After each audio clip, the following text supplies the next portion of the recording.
दंडवत प्रणाम। हरे कृष्ण कृष्ण कृपालय प्रभु जी, प्रभु, दंडवत प्रणाम। हिरल हरे माताजी, कृष्ण मुकेश हरे चंद्र कृष्ण प्रभु, प्रभु जी, मयूरी सादर माताजी, प्रणाम। मीता माताजी, हरे कला कृष्ण माताजी,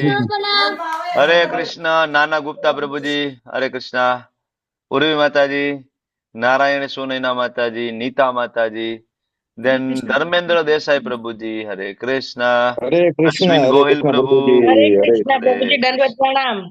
हरे कृष्णा दंडवत प्रणाम वेलकम। हरे रेखा कृष्ण माताजी, प्रभु जी, दंडवत प्रणाम। दंडवत प्रणाम। परेश शाह प्रभु जी, रमणा मंजरी माताजी, વેલકમ।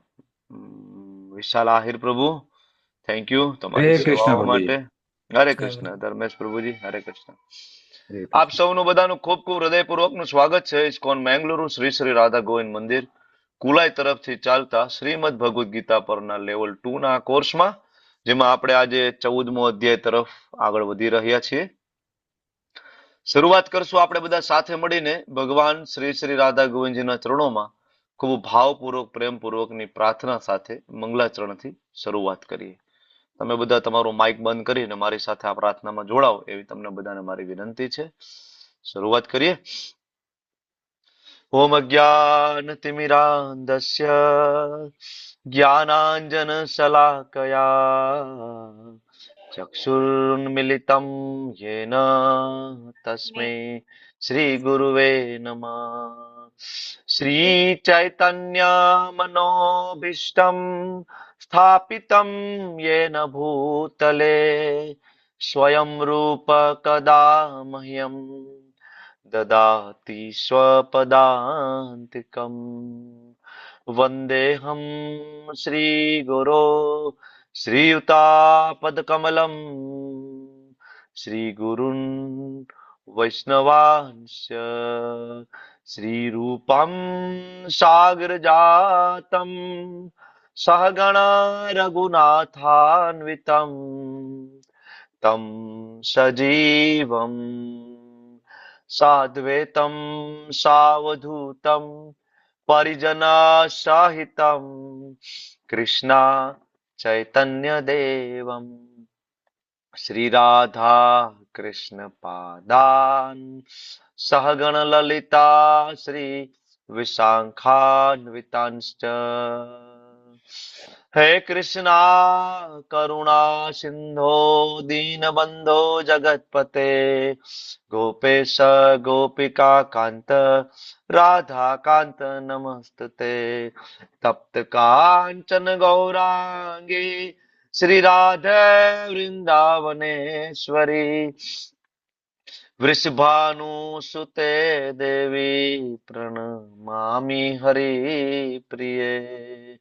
वाञ्छाकल्पतरुभ्यश्च कृपा सिन्धुभ्य एव च पतितानां पावनेभ्यो वैष्णवेभ्यो नमो नमः। नमो विष्णुपादाय कृष्णापृष्ठाय भूतले श्रीमते भक्तिवेदांत स्वामी निति नामिने।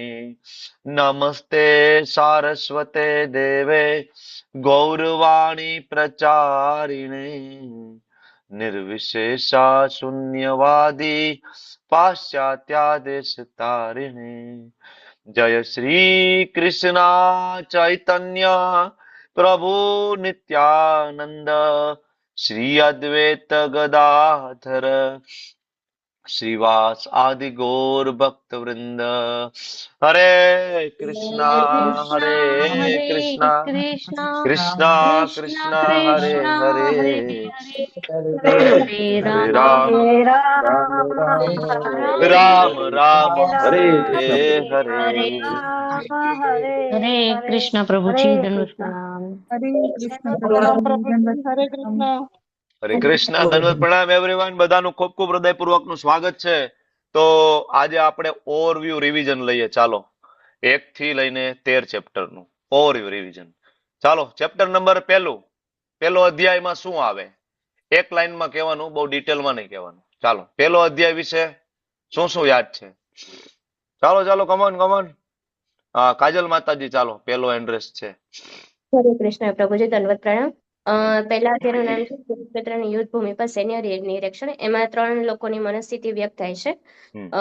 દુર્યોધન, ધૃતરાષ્ટ્ર અને અર્જુનની. અને અર્જુનના યુદ્ધ ન કરવાના 5 કારણો છે. કરુણા, મને કોઈ આનંદ નથી, પાપ, ભૂલી ગઈ, બોલો બોલો. પાપનો ભય, પાપનો ભય, કરુણા, અને કોઈ આનંદ નથી, પાપનો પાપનો ભય, ભય, પછી પરંપરાનો નાશ અને અનિર્ણાયકતા, જેનો મીન્સ બીજા અધ્યાયમાં જેનું વર્ણન થાય છે. હરે કૃષ્ણ. હરે કૃષ્ણ. તો ખૂબ મહત્વનું પહેલું ચેપ્ટર અને અર્જુનના યુદ્ધ ના કરવાના 5 કારણો આપણી સામે આવ્યા. બરાબર. તો 3 વ્યક્તિની મનસ્થિતિ, સૈન્ય નિરીક્ષણ, શંખનાદ અને અર્જુનના યુદ્ધ ના કરવાના કારણો. 6 પ્રકારના આતતાઈઓ, યુદ્ધ જીતવાના 9 કારણો. આ બધી આપણે ચર્ચા ઓલમોસ્ટ લેવલ 1, 2 માં કરી. ચાલો અધ્યાય નંબર 2. હિરલ પટેલ માતાજી. હરે કૃષ્ણ પ્રભુજી. બીજા અધ્યાયમાં અર્જુનના જે યુદ્ધ ન કરવાના 5 કારણો હતા તેનું ભગવાન શ્રી કૃષ્ણ દ્વારા સમાધાન આપવામાં આવે છે. અને આપણે શરીર નથી, આત્મા છીએ એ અંગેનું જ્ઞાન ભગવાન શ્રી કૃષ્ણ અર્જુનને આપી રહ્યા છે, અર્થાત આપણને આપી રહ્યા છે. હરે કૃષ્ણ પ્રભુજી. હરે કૃષ્ણ. Thank you. બહુ સિમ્પલ કે ભાઈ 5 પ્રશ્ન, એના 5 જવાબ. અર્જુન ભગવાનને શરણાગત થાય છે. ગુરુ કોને કહેવાય? ગુરુ પરંપરામાં હોવા જોઈએ. બરાબર. અને આ બધી ચર્ચા શરણાગતિ અને ઓકે. પતનના 8 કારણો, જાય તો વિષયાન પુંસ સંગત તે શુભ જાય, આ બધી ચર્ચા આપણે ત્યાં કરી. Okay, next chapter number 3, Dharmi માતાજી. હરે કૃષ્ણ પ્રભુજી. કર્મયોગમાં આપણે જોયું કે કેવા કર્મ કરવા જોઈએ. આપણે 4 પ્રકારના કર્મો જોયા અને ભગવાનને સેન્ટરમાં રાખીને કર્મ કરવા જોઈએ. અને આપણે કહેવાય ને ભગવાનને ભોગ લગાડવો જોઈએ, ભગવાનની સેવા કરવી જોઈએ. રીતે ભગવાનને સેન્ટરમાં રાખીને આખો જે આપણું જીવન છે એવી રીતે રાખે તો આપણે એનું બંધન નથી લાગતું. એટલે આપણે કહેવાય ને પુણ્ય અને પાપ બંનેમાંથી મુક્ત થઈ શકીએ છીએ. હરે કૃષ્ણ. હરી બોલ. Thank you. બરાબર. ચેપ્ટર હરે કૃષ્ણ. હરે કૃષ્ણ. મોડું થઈ ગયું છે, હું મારા કરતી મોડું થઈ ગયું પ્રભુજી. હા હા માતાજી, હા માતાજી, વેલકમ વેલકમ, પધારો. ઓકે, તો ત્રીજો અધ્યાય કર્મયોગ ની અંદર આપણે જોયું, અર્જુન શરૂઆતમાં પ્રશ્ન પૂછે છે, પ્રભુ બીજા અધ્યાયમાં તમે બધું એક સાથે આપી દીધું તો મને સમજાયું નહીં કે મારે કર્મયોગમાં આગળ વધવાનું કે જ્ઞાન માર્ગ ઉપર આગળ વધવાનું, કર્મ કે જ્ઞાન, એક્શન કે નોલેજ. બરાબર. તો પ્રશ્ન પૂછે તો ભગવાન ત્રીજો અધ્યાય કર્મયોગ આપે. અને કર્મયોગનું જે મેઇન પોર્શન છે એમાં ભગવાન એમ કે છે કે 8મા શ્લોકની અંદર નિયતમ કુરુ કર્મ ત્વમ, કે અર્જુન જે નિયત કરેલી જે કાર્ય છે, પ્રિસ્ક્રાઇબ ડ્યુટી, એ તો કરવી જ પડે, છોડી ના શકો તમે. બરાબર. અને બાકી આપણે ત્યાં કર્મના પ્રકારને બધું આપણે ભણ્યા છીએ. અને છેલ્લે અર્જુન પ્રશ્ન પૂછી લે છે, પ્રભુ પાપ કરવું નથી તો પાપ કેમ થઈ જાય છે? ત્યારે ભગવાન એનું કારણ કામ આપે છે. બરાબર. કામના પ્રમાણ અને એનું લોકેશન ના બધું. ઓકે, હવે આ ચર્ચા ચાલતી હતી અને ચોથો અધ્યાયની શરૂઆત ભગવાને કરી અર્જુનના પ્રશ્ન પૂછ્યા વગર. તો ચોથા અધ્યાયનું નામ અને થોડું રિવિઝન આપો. પ્રવીણા માતાજી, બોલો. હરે કૃષ્ણ પ્રભુજી. દંડવત પ્રણામ. પ્રભુજી, આમાં કર્મ વિશે, વિકર્મ વિશે ને અકર્મ વિશે વાત કરી છે. દિવ્ય જ્ઞાનમાં ભગવાને કીધું છે કે ભક્તિ કરવાની કેવી રીતના એનું થોડુંક જ્ઞાન આપ્યું છે કે તમારા કર્મને ત્યાગ કરીને તમારે આસક્તિ વગર મારામાં મન પરોવાનું છે. એ બધાનું યજ્ઞ. હરે કૃષ્ણ પ્રભુજી. Okay, thank you. તો ચોથો અધ્યાય દિવ્ય જ્ઞાન. દિવ્ય જ્ઞાનમાં મેન તો ભગવદ્ ગીતાનો ઇતિહાસ, ત્યાંથી શરૂઆત થાય. ભગવદ્ ગીતા ક્યારથી છે ધરાતલ ઉપર, ગુરુ શિષ્ય પરંપરાનું મહત્વ. બરાબર. તો કોણ ભગવદ્ ગીતા શીખી શકે, શીખવાની પદ્ધતિ શું? પદ્ધતિ ગુરુ શિષ્ય પરંપરા. અને લાયકાત શું? તો કે ભક્તો અસીમે સખા ચેતી. ભગવાન પોતાના વિશેનું જ્ઞાન આપે, પોતાનો કોઈ જન્મ નથી. અજો અપી સનાત્મા ભૂતાનામ ઈશ્વરો અપી સન. ક્યારે આવે? બરાબર. યદા યદા હિ ધર્મસ્ય ગ્લાનિર્ભવતિ ભારત. શું કામ આવે? પરિત્રાણાય સાધુનામ વિનાશાય તે દુષ્કૃતામ. આ જાણવાનો ફાયદો શું? તો કે જન્મ કર્મ ચમે દિવ્યમ એવું યોતિ તત્વત જગતા દેહમ પુનર્જન્મ નૈતિ મામેતિ સૌર્જન. કે કોઈ જાણી લે તો ભગવદ્ધામ જતો રહે. ભગવાને દિવ્ય જ્ઞાન આપ્યું. એની અંદર 4 પ્રકારના કર્મ, કર્મની આટી ઘૂટી બધી ચર્ચા કરીને 5મો અધ્યાય કૃષ્ણ ભાવના યુક્ત કર્મયોગની શરૂઆત થઈ. યસ, દેવ્યાની માતાજી, બોલો. 5મો અધ્યાય.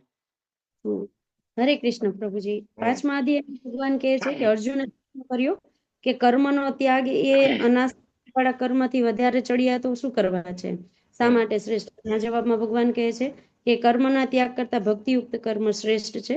અને એમાં આપણે સમજ્યા હતા ગુણાધીન, ગુણાધીશ અને ગુણાતીત વિશે આપણે ડિટેલિંગમાં એમાં સમજ્યા હતા. અને સંન્યાસી, સાચો સંન્યાસી કોને કહેવાય એ પણ ભગવાન આમાં સમજાવે છે કર્મ. ઓકે, મતલબ ખાલી કર્મ કરીએ ચાલે એમ નથી, પણ કર્મ કરવું પડશે કૃષ્ણ પ્રીત્યાર્થે.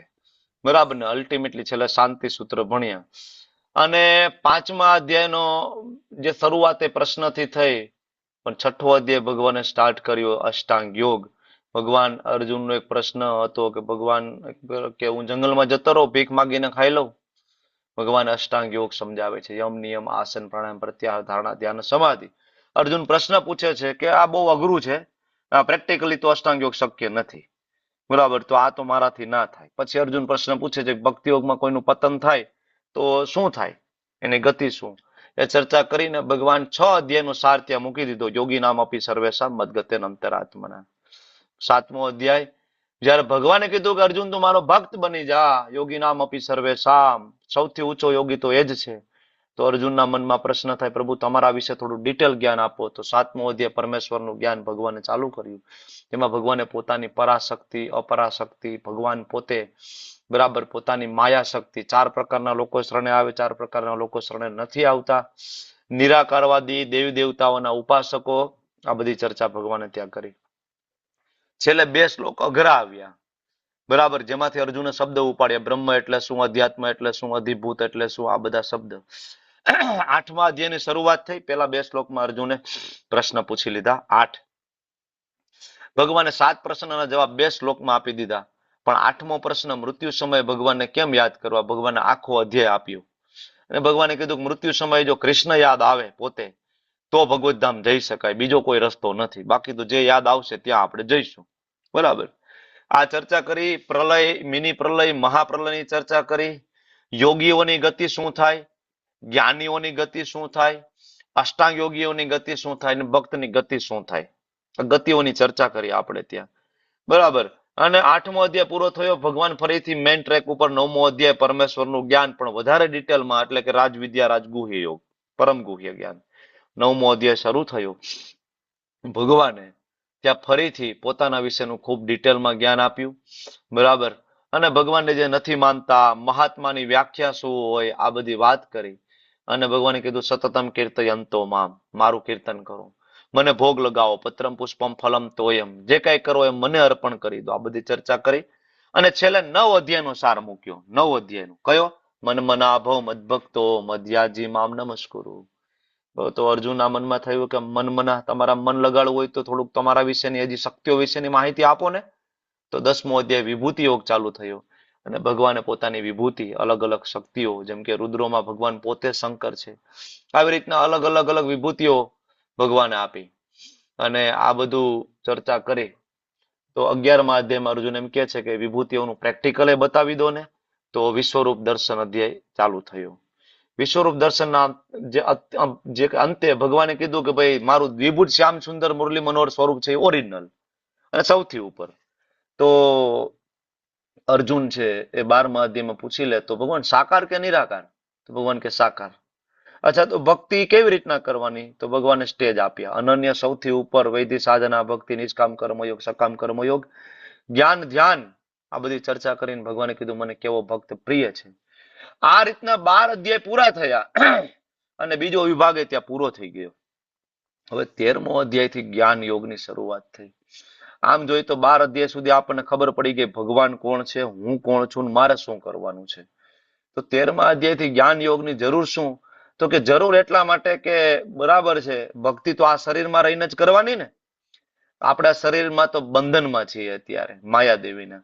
તો બસ આ માયાદેવીના બંધનમાંથી બહાર કેમ નીકળવું, એ બધી ચર્ચા જે છે એ 13 થી લઈ અને 17 અધ્યાય સુધી ચર્ચા છે, જેને જ્ઞાન યોગના ચેપ્ટર કહેવામાં આવે છે. જેમાં તમે ગઈકાલે 2 દિવસ 13મો અધ્યાય ક્ષેત્રજ્ઞ વિભાગ યોગ ભણ્યા. બરાબર, જેની અંદર તમે એ જોયું કે આપણે આ શરીર એટલે કે ક્ષેત્રજ્ઞ એટલે આત્મા અને પરમાત્મા બંને. જ્ઞાન એટલે શું, જ્ઞેય એટલે શું, પ્રકૃતિ એટલે શું અને પુરુષ એટલે શું, આ બધી ચર્ચા કરી. જ્ઞાનની વ્યાખ્યા તમે બધું ભણ્યા. હવે ગઈકાલે તમે જે અધ્યાય ભણ્યા એમાં એક શ્લોક આવ્યો હતો, બરાબર, કે જે લોકો પ્રકૃતિના 3 ગુણોની પ્રક્રિયાને જાણે છે અને એમાંથી બહાર નીકળવાનો રસ્તો જે જાણે છે ભગવત ધામ જતું રહે. આવો એક શ્લોક આવ્યો ગઈકાલે. તો પ્રકૃતિના 3 ગુણોમાંથી બહાર નીકળવાનો રસ્તો કયો? તો ખબર તો હોવી જોઈએ ને કે પ્રકૃતિના 3 ગુણો કયા, તો આપણે એમાંથી નીકળવાનો રસ્તો શોધી શકીએ. એટલે આજે અધ્યાય જે શરૂઆત થયો અધ્યાયનું નામ પ્રકૃતિના 3 ગુણો, 14મો અધ્યાય. આ અધ્યાયને ભૌતિક જગતનું બંધારણ તરીકે પણ ઓળખવામાં આવે છે. કોઈ પણ દેશ હોય એનું એક બંધારણ હોય, એના કાયદા હોય, બરાબર, એની કલમો હોય, અને એ કલમો પ્રમાણે કોઈ ગુનો કરે તો સજા એને પડે, અને કોઈ સારું કામ કરે તો એને સન્માનિત કરવામાં આવે. બરાબર, દરેક દેશની અંદર આ કાયદા હોય. એમ જ્યારે આપણે ભૌતિક જગતમાં આવીએ છીએ, આધ્યાત્મિક જગત છોડીને, ભગવાનનું ધામ છોડીને, ભોગ કરવાની કામનાથી આપણે બધા શું કામ આવ્યા છીએ? ભોગ કરવા માટે. બરાબર ને? આપણે બધા અહીંયા આવ્યા છીએ ભગવાન બનવાની સૂક્ષ્મ ઈચ્છા લઈને. શું કામ આવ્યા છીએ? બધાને ભગવાન બનવું છે. એટલે આપણે બધા નાના નાના ભગવાન બનાવ્યા છે.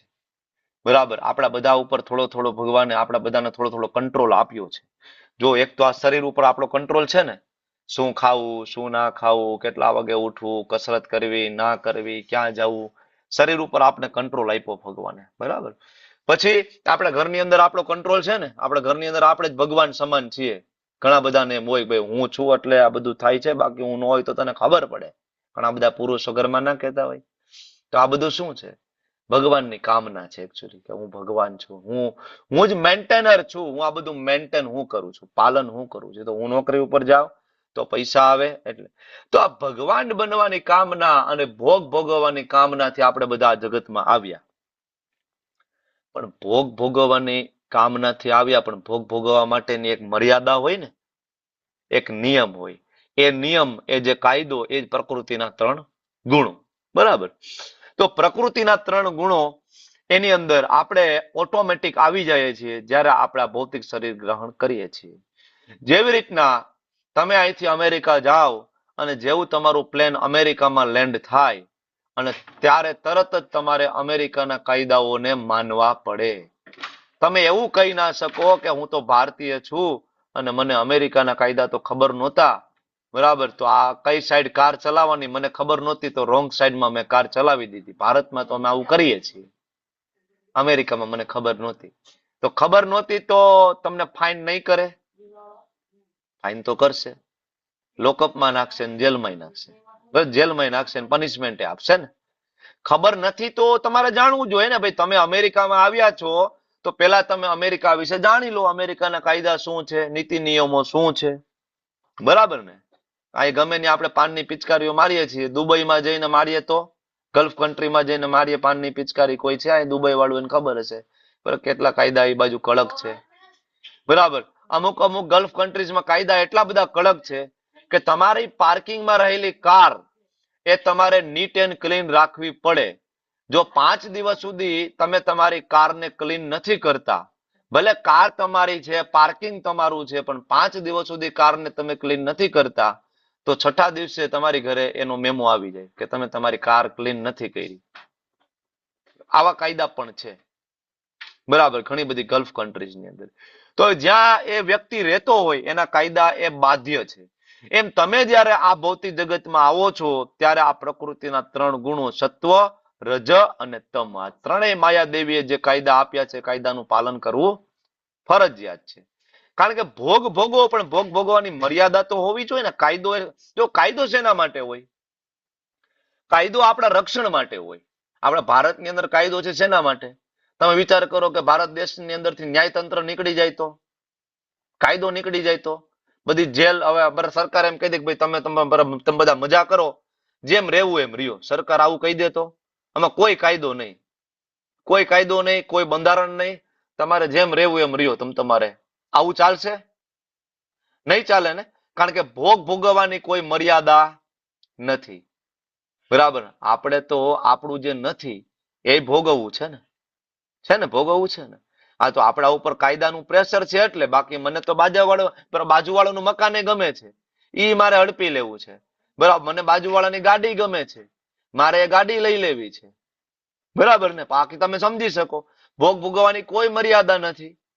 આપણને બાજુવાળાની સ્ત્રી ગમે છે, બાજુવાળાની દીકરી ગમે છે, ભોગ ભોગવવાની કોઈ મર્યાદા નથી. છે મર્યાદા? નથી ને?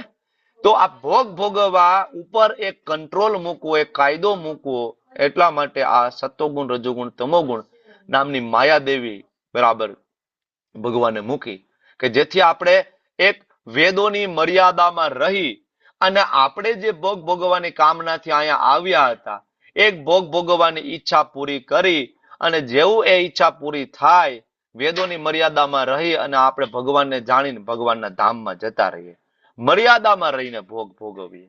એમ તમે આ દેશમાં હોય તો સેમ વસ્તુ છે કે નહીં? બરાબર, બધી જગ્યાએ આ વસ્તુ સેમ હોય ને, મર્યાદામાં રહીને. જો સરકારે ગાર્ડને બનાવ્યા છે, સરકારે મંદિરે બનાવ્યા છે, સરકારે જેલે બનાવી છે. તો હવે ડિપેન્ડ કરે કે આપણે શું કરવું છે. આપણે જેલમાં જવું છે, આપણે મંદિરે જવું છે, આપણે ગાર્ડનમાં બેસવું છે, આ કોણ નક્કી કરશે? આપણે. તમે ને હું જેલમાં જઈએ એમાં સરકાર ખુશ થાય? નહીં ને, સરકાર ખુશ નથી. એમ તમે ને હું આ ભૌતિક જગતમાં છીએ તો ભગવાન ખુશ નથી, પણ આપણે કામ એવા કરીએ છીએ જેથી આપણને સજા મળે છે, બરાબર, અને એના કારણે આપણે ભૌતિક જગતના બંધનમાં પડીએ છીએ. ભગવાન ખુશ નથી. ભગવાન તો વારંવાર આવે છે, ભગવાન કહે છે સુધરી જાઓ, સુધરી જાઓ, ફરીથી મારી પાસે આવી જાઓ. સર્વ ધર્માન પરિત્યજ્ય મામ એકમ શરણમ વ્રજ અહમ ત્વામ સર્વ પાપેભ્યો મોક્ષયિષ્યામિ મા શુચઃ. તમે આવી જાઓ પાછા, ડરશો નહીં, તમે આવી જાઓ, મારી ભક્તિ કરો, ફરીથી પાછા આવી જાઓ. ભગવાન તો વારંવાર આવીને કહે છે, પણ આપણે પાપ અને પુણ્યનું ભાથું બાંધ્યા રાખીએ છીએ વારંવાર. અને 15મા અધ્યાયમાં ભગવાન જેમ કહે છે, ઊંધા વૃક્ષની અંદર આપણે આ ડાળખીને મોટી કરતા જઈએ છીએ. એક પછી એક શરીર, એક પછી એક શરીર, એક પછી એક શરીર, કોન્સ્ટન્ટ આ પ્રક્રિયા ચાલુ છે. તો એનો મતલબ એવો થયો કે આ ભૌતિક જગતની અંદર આપણે અહીંયા આવીએ તો હિન્દુ હોય, મુસ્લિમ હોય, શીખ હોય, ઈસાઈ હોય, બધા જ આ પ્રકૃતિના 3 ગુણોની અંદર રહેલા છે. તો ઘણા બધા અમુક યુનિવર્સિટીમાં જઈ બરાબર અને નારા લગાવતા હોય, હમે ચાહીએ આઝાદી, લેકર રહેંગે આઝાદી. Is it possible? ભૌતિક જગતની અંદર કોઈ આઝાદ થઈ શકે નહીં, કારણ કે આપણે બધા માયાના બંધનમાં હંમેશા છીએ. અહીંયા ભૌતિક જગતમાંથી જયારે બહાર નીકળીએ ત્યારે ભગવાનના ધામમાં આપણે જઈએ, ત્યારે જ માયાથી આપણે સ્વતંત્ર થઈએ. આ એક પપેટ શો ચાલી રહ્યો છે. તમે જુઓ ને, આ બધાના હાથમાં દોરી છે, જો માયાદેવીના હાથમાં છે ને દોરી. આ એક પપેટ શો ચાલે છે. ભગવાન જેવી રીતના સેન્કશન કરે છે એ મુજબ આ માયાદેવી આપણને કર્મના ફળ આપતા જાય છે, ભગવાન જેમ સેન્કશન કરતા જાય છે. તો આપણી ઉપર માયાદેવી અને માયાદેવી ઉપર ભગવાન છે. મયા અધ્યક્ષેણ પ્રકૃતિ. પ્રકૃતિ એટલે સત્વગુણ, રજોગુણ, તમોગુણી, માયા એટલે પ્રકૃતિ. મયા એટલે ભગવાન કે મારી છે.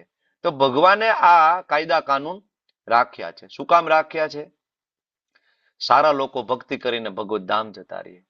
જેવી રીતના મેં કહ્યું એમ કે ભારત દેશની અંદર કાયદો શું કામ છે? કાયદો છે તો આજે આપણે શાંતિથી આપણે ઘરમાં બેસીને ભગવદ્ ગીતાની ચર્ચા કરી શકીએ છીએ ને, બરાબર. હમણાં સરકાર એમ કહી દે કોઈ પોલીસ નહીં, કોઈ કાયદો નહીં, તો તમે હું આપણા ઘરમાં આટલા શાંતિથી બેસી ના શકીએ? આપણી કોઈ માતાજીઓ, સ્ત્રીઓ સેફ રહે આપણા ઘરના?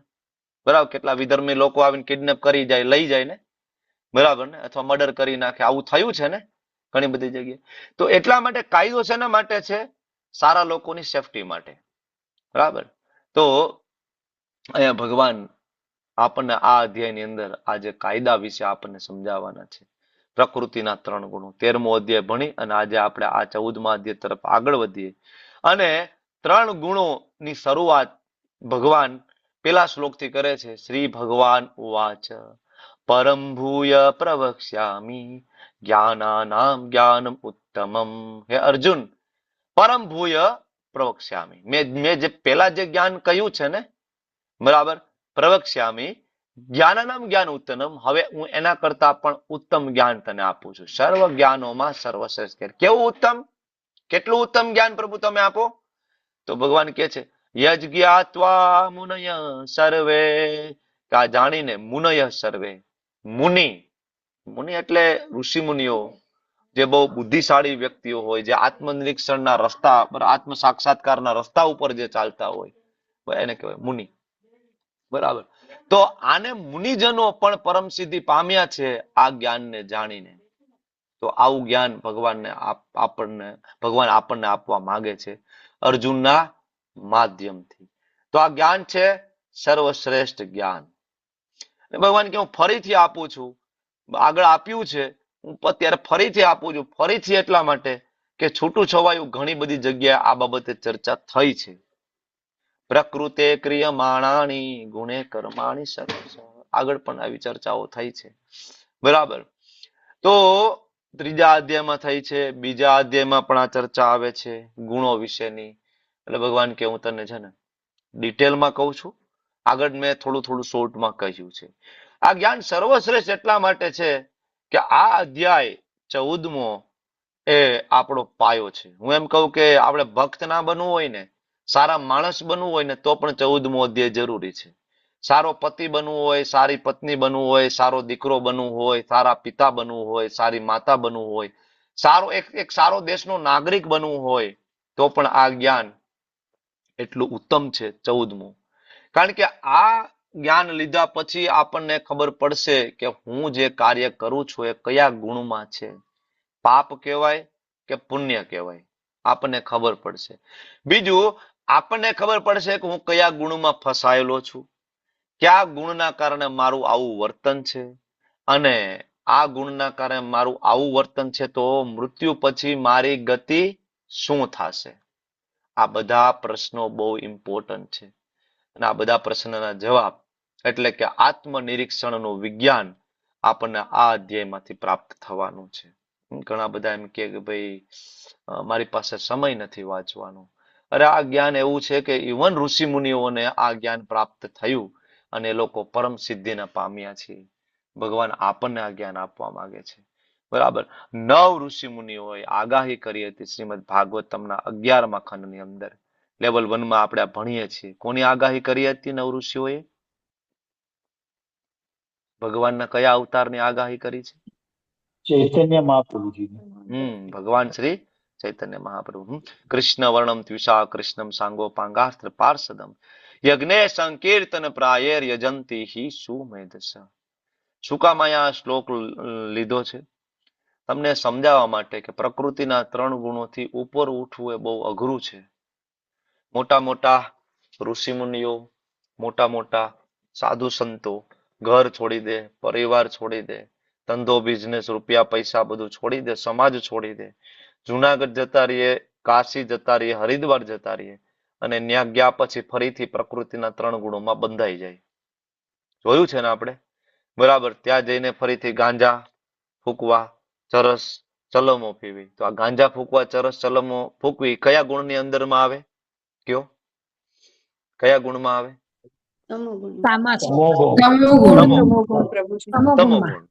તમોગુણની અંદર. પછી બહુ મોટા અખાડા બનાવવા, બરાબર, અને ડોનેશન નામે પૈસા ઉઘરાવવા અને પોતાની મિલકત એકઠી કરવી એક પછી એક, બરાબર, કયા ગુણમાં આવે? રજોગુણની અંદર. અને અમુક સાધુ એવા પણ હોય કે જે પૈસાનો ઉપયોગ કરીને અન્ન ક્ષેત્ર ખોલે, ગૌશાળા ખોલે, ગાયોની સેવા કરે, બરાબર, લોકોને ખવડાવે. કયા ગુણમાં આવે? બરાબર. તો આ 3 ગુણમાં તમને આ સાધુ તમને જોવા મળશે પ્રકૃતિના 3 ગુણોની અંદર. તો એટલા માટે અહીંયા આપ્યું છે કે પ્રકૃતિના 3 ગુણોની ઉપર જવું બહુ મુશ્કેલ છે. તો રસ્તો શું છે? આ લોકોએ તો પ્રયત્ન કરી લીધો ને આપણી સામે. આપણે જઈએ છીએ જુનાગઢ, ઋષિકેશ, હરિદ્વાર, લોકો પ્રયત્નશીલ છે, પણ આપણે જોઈ રહ્યા છીએ, આપણે વૈષ્ણવ છીએ, આપણે કૃષ્ણ ભાવના મૃતમાં છે, ભગવદ્ ગીતા વાંચી છે, એટલે આપને ખબર છે કે એ લોકો ટ્રાય કરે છે પણ સક્સેસ થયા નથી. સક્સેસ નથી થયા એની અંદર. સક્સેસ થયા હોય તો ગાંજો અને ચલમું હાથમાં ન હોય, કારણ કે તમોગુણનું પ્રતીક છે. તો હવે આપણને સરળ રસ્તો આપણને કેવી રીતના મળી શકે? તો ભગવાન કૃષ્ણ સ્વયં જ ચૈતન્ય મહાપ્રભુ બનીને આવે છે કળિયુગના 8 થી 500 વર્ષ પહેલા. અને ભગવાન પોતે એકદમ સરળ રસ્તો આપે છે. તમે આ રસ્તો અપનાવો. જ્ઞાન માર્ગ, ધ્યાન માર્ગ, હઠયોગ વાળો માર્ગ, કર્મયોગ વાળો માર્ગ, આ બધા માર્ગેથી ભગવાનને પ્રાપ્ત કરવા બહુ મુશ્કેલ છે. કળિયુગની અંદર પ્રેક્ટિકલી પોસિબલ નથી. તો એક જ રસ્તો છે કળિયુગની અંદર, ભક્તિ માર્ગ. ભક્તિ માર્ગ કઈ અત્યારનો નથી. ભક્તિ માર્ગ સ્વયં ભગવાન 5000 વર્ષ પહેલા એસ્ટાબ્લિશ કર્યો છે. બરાબર. અને આની પહેલા પણ તમે જુઓ તો પૃથુ મહારાજે પણ ભક્તિ માર્ગને અપનાવેલો છે. પ્રહલાદ મહારાજ સતયુગની શરૂઆતની ઘટના, બરાબર, એને પણ ભક્તિ માર્ગને અપનાવ્યો છે. ધ્રુવ મહારાજ એને પણ ભક્તિ માર્ગને અપનાવ્યો છે. તો કે એવું નથી કે આપણને જ આ જ યુગની અંદર ભક્તિ માર્ગ ભગવાન સજેસ્ટ કરે છે. ભગવાન તો દરેક યુગની અંદર ભક્તિ માર્ગને સર્વશ્રેષ્ઠ તરીકે ઘોષિત કરે છે. બરાબર. તો ભગવાન અહીંયા આપણને કહે છે ભક્તિ માર્ગ. અને ભક્તિ માર્ગ એ પણ આ ગોલ્ડન કલીની અંદર સૌથી સરળ બને જ્યારે ભગવાન ચૈતન્ય મહાપ્રભુ આવે. ખાલી એટલું જ કે બે હાથ ઊંચા કરો અને હરે કૃષ્ણ કૃષ્ણ કૃષ્ણ હરે હરે, હરે રામ રામ રામ હરે હરે. રોજ સવારે ઉઠો, ભગવાનના દર્શન કરો, મંગલા દર્શન કરો, 16 માળા જાપ કરો, 4 નિયમોનું પાલન કરો, પ્રસાદ સિવાય કઈ લેવું નહીં, વૈષ્ણવ સંગ કરો, સાધુ સંગ કરો, શ્રીલ પ્રભુપાદજીના પુસ્તકો વાંચો. આટલું કરવાથી ગેરંટી છે કે આપણે પ્રકૃતિના 3 ગુણોથી ઉપર ઉઠી જઈશું ગુણાતીત અવસ્થામાં અને ભગવાનના ધામમાં જતા રહીશું. હવે ખાલી કહેવાની વાત નથી, પણ આવા પ્રેક્ટિકલ આપણે જોયા છે ને. હિઝ હોલીનેસ ગોપાલ કૃષ્ણ ગોસ્વામી મહારાજ, હિઝ ગ્રેસ આયેન્દ્ર પ્રભુ, હિઝ હોલીનેસ કદમ કાનન મહારાજ, હિઝ હોલીનેસ ગોર ગોવિંદ ગોસ્વામી મહારાજ. અઢળક આવા એક્ઝામ્પલ તમને ગોળિયા વૈષ્ણવ પરંપરાની અંદર જોવા મળશે. આપણા બધા ગોસ્વામી, આપણા બધા આચાર્ય, સનાતન ગોસ્વામી, રૂપ ગોસ્વામી, જીવ ગોસ્વામી, શ્રી રઘુનાથ ગોસ્વામી, રઘુનાથ દાસ ગોસ્વામી, રઘુનાથ ભટ્ટ ગોસ્વામી, બરાબર, જીવ ગોસ્વામી. તો આ બધા ગોસ્વામીઓ અને આપણી આખી આચાર્ય પરંપરા આ જ રસ્તો અપનાવીને ભગવત ધામ ગઈ છે. એટલે ચૈતન્ય મહાપ્રભુએ આવીને આપણને એકદમ સરળ રસ્તો આપ્યો છે. શું કામ અઘરા રસ્તા ઉપર જવું છે? ભગવાન આગળ કહે છે ઇદમ જ્ઞાનમ ઉપાશ્રિત્ય, જો કોઈ આ જ્ઞાનની અંદર આશ્રય લઈ લે છે, સ્થિર થઈ જાય છે. કયું જ્ઞાન? ભગવત તત્વ વિજ્ઞાનમ, ભગવાનને જાણવાનું જ્ઞાન અને સત્વગુણ રજોગુણ તમોગુણ માંથી બહાર નીકળવાનું જ્ઞાન. આમાં કોઈ સ્થિર થઈ જાય છે. મમ સાર્ધમ્ય માગતા, મારા જેવી દિવ્ય પ્રકૃતિને પામશે. ભગવાન જેવી દિવ્ય પ્રકૃતિને પામવું એટલે શું? પ્રિન્સી માતાજી, ભગવાન બની જઈશું આપણે? શું લાગે છે? ભગવાન કહે છે મારા જેવી દિવ્ય પ્રકૃતિ, તો શું થાય? ભગવાન બની જઈશું? ના પ્રભુજી, ભગવાન ના બને. તો કેવી દિવ્ય પ્રકૃતિ એટલે શું? એટલે આપણે આ 3 ગુણોથી પર અને ચચિત આનંદમાં થઈ જાય કે આપણે જન્મ મૃત્યુ ને જરા વ્યાધિથી બચી જઈએ. પરફેક્ટ જવાબ છે, પરફેક્ટ. બરાબર. મારા જેવી દિવ્ય પ્રકૃતિ એટલે ભગવાનની દિવ્ય પ્રકૃતિ છે, સચ્ચિદાનંદ સ્વરૂપ. તો આપણે પણ સચ્ચિદાનંદ સ્વરૂપ, ઈશ્વર પરમઃ કૃષ્ણ સચ્ચિદાનંદ વિગ્રહ અનાદિરાદિર ગોવિંદ સર્વ કારણ કારણમ. ભગવાનની પ્રકૃતિ છે સત, ચિત અને આનંદ. સત એટલે શાશ્વતતા, ચિત એટલે પૂર્ણ જ્ઞાન અને આનંદ એટલે બરાબર સંપૂર્ણ આનંદ, પૂર્ણ આનંદ. તો સત, ચિત અને આનંદ. તો આપણે પણ બની શકીએ જ્યારે આપણે આ જ્ઞાનને આત્મસાત કરીએ. અને ભગવાન એમ કહે છે કે આ પ્રમાણે જો કોઈ આ જ્ઞાનની અંદર સ્થિત થઈ જાય, સત્વગુણ રજોગુણ તમોગુણ વાળો, સર્ગે અપી નો ઉપજાયંતે પ્રલયે ન વ્યથંતિ ચ. ભગવાન કે સર્ગે અપી, જ્યારે જન્મ થાય, જ્યારે સર્જન થાય ત્યારે જન્મ લેતો નથી. કારણ કે જે કોઈ વ્યક્તિ પ્રકૃતિના 3 ગુણોનું જ્ઞાન પ્રાપ્ત કરી લે અને ગુણોની ઉપર ઉઠી જાય, ક્યાં જતો રહે? ભગવાનના ધામમાં. તો પછી સર્ગે અપી નો ઉપજાયંતે, ફરીથી નવું સર્જન થાય તેમાં આપણે જન્મ લેવાનો આવ્યો તો નથી. ભગવાને કીધું છે ને, જન્મ કર્મ ચમે દિવ્ય, મારો જન્મ કર્મ દિવ્ય છે જાણી લો અને તમે મારા ધામમાં આવી જાઓ, ફરીથી તમારો બીજો જન્મ નહીં થાય. હરે કૃષ્ણ, હરે કૃષ્ણ. ફરીથી મારો જન્મ નહીં થાય. બરાબર. તો ભગવાન કહે છે સર્ગે અપી નો ઉપજાય અને પ્રલય ન વ્યથન નથી. અને કદાચ એવું થયું કે ભક્તિ કરીને આપણે ભગવત ધામ ના જઈ શક્યા અને એટલી ભક્તિ આપણી ના થઈ હજી આ જન્મમાં, તો પણ જ્યાં સુધી આ ભૌતિક જગતમાં રહીશું તો તમને બધાને એક ખ્યાલ અત્યાર સુધીમાં તો આવી ગયો ને કે ભક્તિ આપણે થોડીક પણ કરશું તો આપણને આગલા જન્મમાં કેરી ફોરવર્ડ થશે. મતલબ આપણને જેટલી આજે કરી હશે ત્યાં મળશે. બરાબર ને? એ તો ખબર પડી ગઈ ને. આપણે 6ઠા અધ્યાયમાં ભણી ગયા ને કે ભાઈ આપણે 50% ભક્તિ કરી હશે તો આવતા જન્મમાં ભક્તિ ક્યાંથી ચાલુ થાય? પાછી 51%થી. બરાબર. તો હવે આ ભક્તિ આપણી સાથે રહેવાના કારણે આપણા જીવનમાં પ્રલય જેવી મુશ્કેલીઓ પણ આવે તો પણ આપણે વ્યથિત નહીં થાય. પૂરી થઈ જશે તો જન્મ નહીં થાય, ભગવાનના ધામમાં જતા રહેશું. નો પૂરી થઈ, એકાદ બે જન્મ બાકી રહ્યા તો પણ આપણે દુખી નહીં થઈએ. પ્રલય કાળે પણ આપણે વ્યથિત નહીં થઈએ. ભગવાન એ ક્લિયરલી કહે છે. બરાબર. તો આપણે તો નાની નાની વાતમાં વિચલિત થઈ જતા હોય, કારણ કે હજી આપણે ભક્ત બન્યા નથી. ત્યારે આપણે ભક્ત બની જઈશું તો એ મિની પ્રલય, મહાપ્રલય, બરાબર, આવી પરિસ્થિતિ આવે તો આપણે વિચલિત ના થઈએ. બરાબર. એટલે ભગવાન એ કહે છે મારા જેવી દેવી પ્રકૃતિ, એટલે ભગવાનની ગુણાત્મક એકતા આપણે પ્રાપ્ત કરીએ છીએ. કેવી? ગુણાત્મક. ભગવાનના ગુણ અને આપણામાં ગુણ સમાન છે, ગુણાત્મક એકતા. બરાબર. પણ આપણે અણુ છીએ અને ભગવાન કેવા છે? વિભુ. આનું ઉદાહરણ કયું બેસ્ટ? બરાબર, અણુ અને વિભુ સમજાવવા માટે આપણા ભગવાનમાં કયું? સમુદ્ર વાળું પ્રભુજી. અગ્નિ વાળું પણ પ્રભુજી. હા, બરાબર. સમુદ્ર વાળું, અગ્નિ વાળું, બરાબર. અગાધ સમુદ્ર અને એ સમુદ્રનું પાણીનું એક ટીપું. એ ઉદાહરણ ફિટ બેસે આમાં. પ્રભુપાદ આપણને સમજાવે. તો ભગવાન એ કહે છે આ જ્ઞાનમાં સ્થિર થવું. કયું જ્ઞાન? જ્ઞાન બે પ્રકારના હોય. એક ભૌતિક જ્ઞાન જે આપણે બધા જગતમાં મેળવીએ છીએ, જે પ્રકૃતિના 3 ગુણોથી દૂષિત હોય છે. અને એક બીજું દિવ્ય જ્ઞાન, જે ભગવાન અહીંયા વાત કરે છે. દિવ્ય જ્ઞાન છે 3 ગુણોથી દૂષિત હોતું નથી. અને એ દિવ્ય જ્ઞાન જ્યારે મળે છે ત્યારે ગુણાત્મક એકતા આવે છે. બરાબર. ભૌતિક જગતનું જ્ઞાનને અવિદ્યા તરીકે પણ ઓળખવામાં આવે છે. તો અવિદ્યા નહીં, બરાબર, જ્ઞાન જ્યારે પ્રાપ્ત થાય છે ત્યારે તો આ ભગવાન આપણને આ જ્ઞાનનો મહિમા સમજાવે છે કે કોઈ વ્યક્તિ જો આ જ્ઞાન પામશે, સમજશે, તો પરમ પૂર્ણતાને પ્રાપ્ત કરશે, મારી પાસે આવશે. ભગવાન આગળ સમજાવે છે 3જા શ્લોકની અંદર. આ એક શ્લોક એટલે આખું સૃષ્ટિનું સર્જન. મમ યોનિર્મહદ બ્રહ્મ તસ્મિન ગર્ભ દદામ્યહમ સંભવ સર્વભૂતાનામ તતો ભવતી ભારત. હે ભરતપુત્ર, બ્રહ્મ નામનો સમગ્ર ભૌતિક પદાર્થ જન્મનો સ્ત્રોત કહેવાય છે. બ્રહ્મ એટલે પ્રધાન. જે લોકો શ્રીમદ ભાગવતમનો ક્લાસ એટેન્ડ કરતા હશે એને સૃષ્ટિ સર્જન હમણાં જ વિદુરજી મૈત્રેયજીના સંવાદમાં આવ્યું તો એને થોડીક ખ્યાલ આવશે કે આ શું ચર્ચા થઈ રહી છે. પ્રધાન એટલે આ ભૌતિક જગતનું નિર્માણ કરવા માટે જે કંઈ કાચો માલની જરૂર પડે એ બધો જ કાચો માલ પ્રધાનની અંદર પડેલો છે, સ્થિર અવસ્થામાં, બેલેન્સ અવસ્થામાં. એટલે એને અવ્યક્ત પણ કહેવામાં આવે છે. અવ્યક્ત, મટીરિયલ નેચર.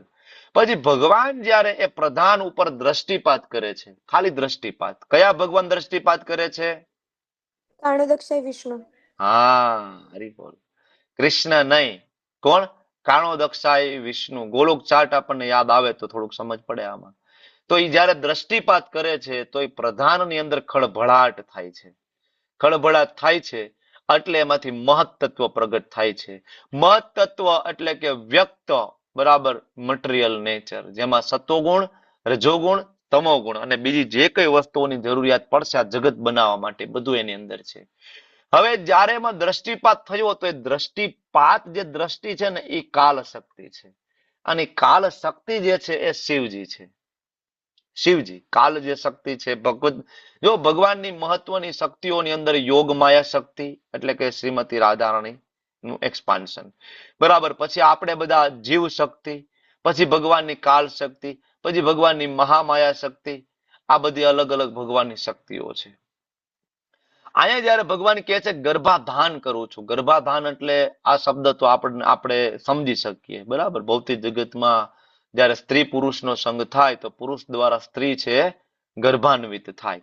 તો શું ભગવાન આવી રીતના આપણી જેમ ગર્ભાન્વિત કરતા હશે? બરાબર. તો સમજવું પડશે કે આ એવી પ્રોસેસ નથી જેવા આપણા મેલ અને ફિમેલ, પુરુષ અને સ્ત્રીનું મિલન થાય અને ગર્ભ ધારણ થાય. ભગવાનને કરવાની જરૂર નથી. ભગવાન ખાલી ગ્લાન્સ એટલે કે ખાલી દ્રષ્ટિપાત કરે છે. કોના ઉપર? પ્રધાન ઉપર. એ દ્રષ્ટિપાત કરે છે. એ જે દ્રષ્ટિપાતની શક્તિ છે એને કાલ શક્તિ કહેવાય અલ્ટિમેટલી. અને એના દ્વારા પ્રધાન ઉપર દ્રષ્ટિપાત થયો, મહત તત્વનું નિર્માણ થઈ ગયું. સૌથી પહેલી વસ્તુ એની અંદર જે કાલના કારણે ઉત્પન્ન થઈ એનું નામ અહંકાર. અહંકાર સૌથી પહેલા ઉત્પન્ન થાય, બરાબર. કારણ કે અહંકાર વગર આ ભૌતિક જગતમાં આપણે જીવી કેમ શકીએ? અહંકાર એટલે આઈડેન્ટિટી. હા, હું ધર્મેન્દ્ર દેસાઈ છું, બરાબર. હું સોનમ કસ્તુરિયા છું, હું દેવયાની ઝાલા છું, હું પ્રોફેસર છું, હું બહુ બુદ્ધિશાળી છું, હું બહુ ઇન્ટેલિજન્ટ છું, હું બહુ રૂપિયાવાળા છું, હું બરાબર ધનવાન છું, વોટ એવર. આ બધું શું છે? અહંકાર. અને એના વગર આપણે અહીં કેવી રીતના રહી શકીએ? એટલે આ જગતનું બેઝિક જે તત્વ, એટલે કોઈ એમ કે ને કે અહંકારથી મુક્ત થવું જોઈએ, પણ એ શક્ય નથી. અહંકારથી કોઈ મુક્ત થઈ શકે નહીં. સૃષ્ટિની સર્જનનું પ્રથમ પાસું, એકદમ કહેવાય કે ઇન્ગ્રેડિયન્ટ, પ્રાઇમરી ઇન્ગ્રેડિયન્ટ જે છે અહંકાર છે, જે કોઈ દિવસ આ જગતમાં જ્યાં સુધી આપણે છીએ ત્યાં સુધી જઈ ના શકે. કૂતરાને કૂતરો હોવાનો એ અહંકાર હોય. હવે આમાં કૂતરા બધાને બરાબર, બધા એ આઈડેન્ટિટી હંમેશા રહે છે. તો અહંકાર પ્રગટ થાય, અને એ જ અહંકાર અને મહત્તત્વમાં સત્વગુણ, રજોગુણ, તમોગુણ જે 3 કન્ટેન્ટ છે, અહંકાર સત્વગુણ સાથે મળે તો એમાંથી માઇન્ડ ઉત્પન્ન થાય. પહેલી વસ્તુ મન ઉત્પન્ન થાય જગતની અંદર. અહંકાર રજોગુણ સાથે મળે તો બુદ્ધિ ઉત્પન્ન થાય. બરાબર. અને પછી આગળ એમાંથી કર્મેન્દ્રિય અને જ્ઞાનેન્દ્રિય અને 5 ઇન્દ્રિયના વિષયો ઉત્પન્ન થાય. અને અહંકાર તમોગુણ સાથે મળે ત્યારે પંચ મહાભૂત ઉત્પન્ન થાય. આકાશ, વાયુ, અગ્નિ, જળ અને પૃથ્વી. આ જ ક્રમની અંદર સૌથી પહેલા આકાશ, પછી વાયુ, પછી અગ્નિ, પછી જળ, પછી પૃથ્વી. બરાબર. તો આવી રીતના ભગવાન અહીંયા આખું આ એક શ્લોકની અંદર સૃષ્ટિ સર્જનની વાત કરી રહ્યા છે, કે જીવોનો જે જન્મ શક્ય બનાવાય છે એ બીકોઝ ઓફ મી, મારા કારણે ભગવાન કહે છે આ વસ્તુ શક્ય બને છે. બરાબર. મમ યોનિર મહદ બ્રહ્મ. આગળ ભગવાન કહે છે સર્વ યોનિષુ કૌંતેય મૂર્તય સંભવયંતિ. સર્વ યોનિ. કેટલી યોનિ છે આ જગતની અંદર? આપણે કેટલા? 84 લાખ યોનિઓ. તો અહીંયા ખાલી મનુષ્યની વાત નથી થતી. ભગવાન કહે છે બધી જ 84 સર્વ યોનિષુ કૌંતેય મૂર્તય સંભવયંતિ. આ જગતમાં જન્મ લેવા માટે સમર્થ બને છે, તેનું કારણ તાસામ બ્રહ્મ મહદ યોનિ, મારા કારણે. આગળ કહ્યું ને, પ્રધાનમાંથી મહત તત્વ, મારા કારણે બધા અહીંયા આવે છે, અને હું એ બધાનો બીજ પ્રદ પિતા છું. આપણા બધાના પિતા કોણ? કૃષ્ણ. બરાબર. કારણ કે ભગવાન મહાવિષ્ણુના કારણે દ્રષ્ટિપાત થયો અને આ સૃષ્ટિનું સર્જન શરૂઆત થઈ છે. અને એ જ મહાવિષ્ણુ આગળ ગર્ભોદક્ષાય વિષ્ણુ બને, એક બ્રહ્માંડમાં પ્રવેશ કરે. ગર્ભોદક્ષાય વિષ્ણુ દરેક જીવના હૃદયમાં પ્રવેશ કરે, અને શિરોદક્ષાય વિષ્ણુ બને પરમાત્મા સ્વરૂપે. બરાબર. તો 84 લાખ યોનિઓ, હિન્દુ, મુસ્લિમ, શીખ, ઈસાઈ, પશુ, પક્ષી, જળચર ને બધા. ટોટલ 84 લાખ યોનિમાં જળચર છે કેટલા છે? 9 લાખ. બરાબર. કેટલા છે? આપણે જે ઓળખતા નથી. ઇવન સમુદ્રની અંદર જે સૃષ્ટિ છે 9 લાખ પ્રકારની, બરાબર, એની અંદર યોનિઓ છે. 9 લાખ પ્રકારની ફિશ કહો, મગર કહો, વેલ કહો, વોટ એવર. 9 લાખ પ્રકારના જીવો, જલજ, કાચબો. બરાબર. તો જળચર પ્રાણી 9 લાખ પ્રકારના. સ્થાવર લક્ષ વિંશતિ, એટલે કે સ્થાવર એટલે કે પેડ, મતલબ વૃક્ષો. બરાબર. સૂપ, વૃક્ષો, પૌધા, આ બધા કેટલા પ્રકારના? 20 લાખ પ્રકારના. સરીસૃપ એટલે કૃમયો. કૃમયો એટલે કે નાના નાના જે બેક્ટેરિયા, કૃમિ, બરાબર, કીડા મકોડા, સરીસૃપ, સાપ, નાગ, વીછી, બરાબર, આ બધા એ 11 લાખ પ્રકારના છે. પક્ષીણામ 10 લક્ષણમ, એટલે કે પક્ષીઓ બધા છે કેટલા છે? 10 લાખ પ્રકારના પક્ષીઓ છે, અલગ અલગ, ઉપર ઉડી શકે, નભચર જેને કહેવાય. અને થલચર એટલે કે એમાં પશુઓ બધા આવી ગયા, એમાં ગાય, ભેંસ, સિંહ, હાથી, આવા બધા 30 લાખ પ્રકારના પ્રાણીઓ આવે. અને 4 લાખ પ્રકારની માણસોની, મતલબ માનવીય, બરાબર, એમાં દેવી દેવતાઓ આપણે બધા આવી ગયા. 4 લાખ પ્રકારના છે, દેવતાઓ, દૈત્ય, દાનવ, મનુષ્ય આદિ. તો આવી રીતના 84 લાખ યોનિ, અને આ બધાના પિતા ભગવાન કૃષ્ણ છે.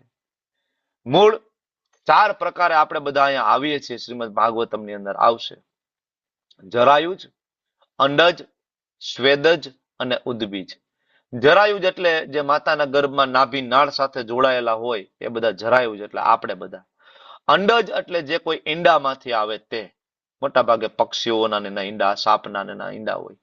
સ્વેદજ એટલે કે જે મળમૂત્રમાંથી અને પરસેવામાંથી પણ અમુક બેક્ટેરિયા કીટ ઉત્પન્ન થાય એને સ્વેદજ કહેવાય. અને ઉદ્બીજ એટલે કે પૃથ્વી ફાડીને જે બહાર નીકળે એટલે કે વૃક્ષો, ક્ષુપ, પેડ પૌધા, તો આ બધું ઉદ્બીજ. તો 4 પ્રકારે આપણે અહીંયા આવીએ છીએ: જરાયુજ, અંડજ, સ્વેદજ અને ઉદ્બીજ. બરાબર. અને 84 લાખ યોનિમાં વિભાજિત છે. અને આ 84 લાખ યોનિના પિતા કોણ? કૃષ્ણ કહે છે અહમ બીજ પ્રદ પિતા હું છું. જ્યાં સુધી આપણે કોમન ફાધર ની વાત નહીં કરીએ તો આપણું વસુદેવ કુટુંબકમનો આપણે ગમે એટલો બરાબર પ્રચાર કરીશું તો નહીં, પોસિબલ નહીં થાય. બરાબર. ગમે એટલું આપણે પીસ માટે નોબેલ પુરસ્કાર લોકોને આપીશું પણ એ ખાલી ઇટ્સ લાઈક શોકેસના રમકડા સમાન છે. આજ સુધી વિશ્વએ કેટલા બધા લોકોને બરાબર નોબેલ પ્રાઇઝ આપી દીધા છે શાંતિ માટેના. તો શું શાંતિ થઈ ગઈ પૃથ્વી ઉપર? ક્યાં શાંતિ છે? કઈ જગ્યાએ શાંતિ છે? કઈ જગ્યાએ? અત્યારે ભારત અમેરિકા વચ્ચે શાંતિ છે? ભારત પાકિસ્તાન વચ્ચે શાંતિ છે? ક્યાં શાંતિ છે? રશિયા અમેરિકા વચ્ચે, રશિયા યુક્રેન વચ્ચે ક્યાં શાંતિ છે? ક્યાંય શાંતિ? જાપાન અમેરિકા વચ્ચે નો. બરાબર. ક્યાંય શાંતિ નથી. શું કામ? કારણ કે તમે ગમે એટલું હિન્દી ચીની ભાઈ ભાઈ કરો, હિન્દી મુસ્લિમ અને હિન્દુ મુસ્લિમ ભાઈ ભાઈ કરો, પણ ભાઈ ભાઈ ત્યારે થાય કે બેનો પિતા એક હોય, કોમન ફાધર હોય તો ભાઈ ભાઈ થાય ને. એટલે આપણે મૂળ મુદ્દો ભૂલી જઈએ છીએ. એટલા માટે ઘણા બધા પ્રભુપાદને કહેતા કે પ્રભુપાદ અમારે આ ભારત દેશ છે એ હિન્દુ રાષ્ટ્ર તરીકે અમારે એને ગર્વ છે અને અમે એના માટે આગળ વધી રહ્યા છીએ, તમે એમાં સહયોગ આપો. તો પ્રભુપાદ કહેતા કે તમારી વિચારસરણી થોડીક નાની છે, મારી વિચારસરણી એવી છે કે આખા પૃથ્વીને સનાતની બનાવવો છે. મારો ગોલ એટલો નાનો નથી કે ખાલી ભારત પૂરતો હું વિચાર કરું. પ્રભુપાદ કહેતા હતા મારો વિચાર છે આખા પૃથ્વીના બધા જ લોકોને સનાતની બનાવવા. એટલા માટે પ્રભુપાદે આખા વિશ્વમાં પરિભ્રમણ કર્યું. અને આજે તમને બધાને સરપ્રાઈઝ થશે કે રશિયાની અંદર સેકન્ડ રિલિજન છે એ હરે કૃષ્ણ છે. રશિયામાં સેકન્ડ રિલિજન હરે કૃષ્ણ. આમ તો ત્યાં રશિયાની બંધારણમાં કોઈ રિલિજન નથી. બરાબર. કોઈ બધા કોમ્યુનિસ્ટ લોકો છે, નાસ્તિક લોકો છે.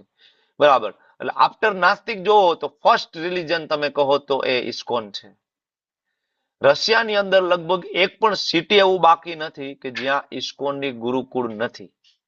દરેક સિટીમાં ઇસ્કોનની ગુરુકુળ છે. નાની તો નાની, મોટી તો મોટી, દરેક જગ્યાએ રશિયાની અંદર ગુરુકુળ છે.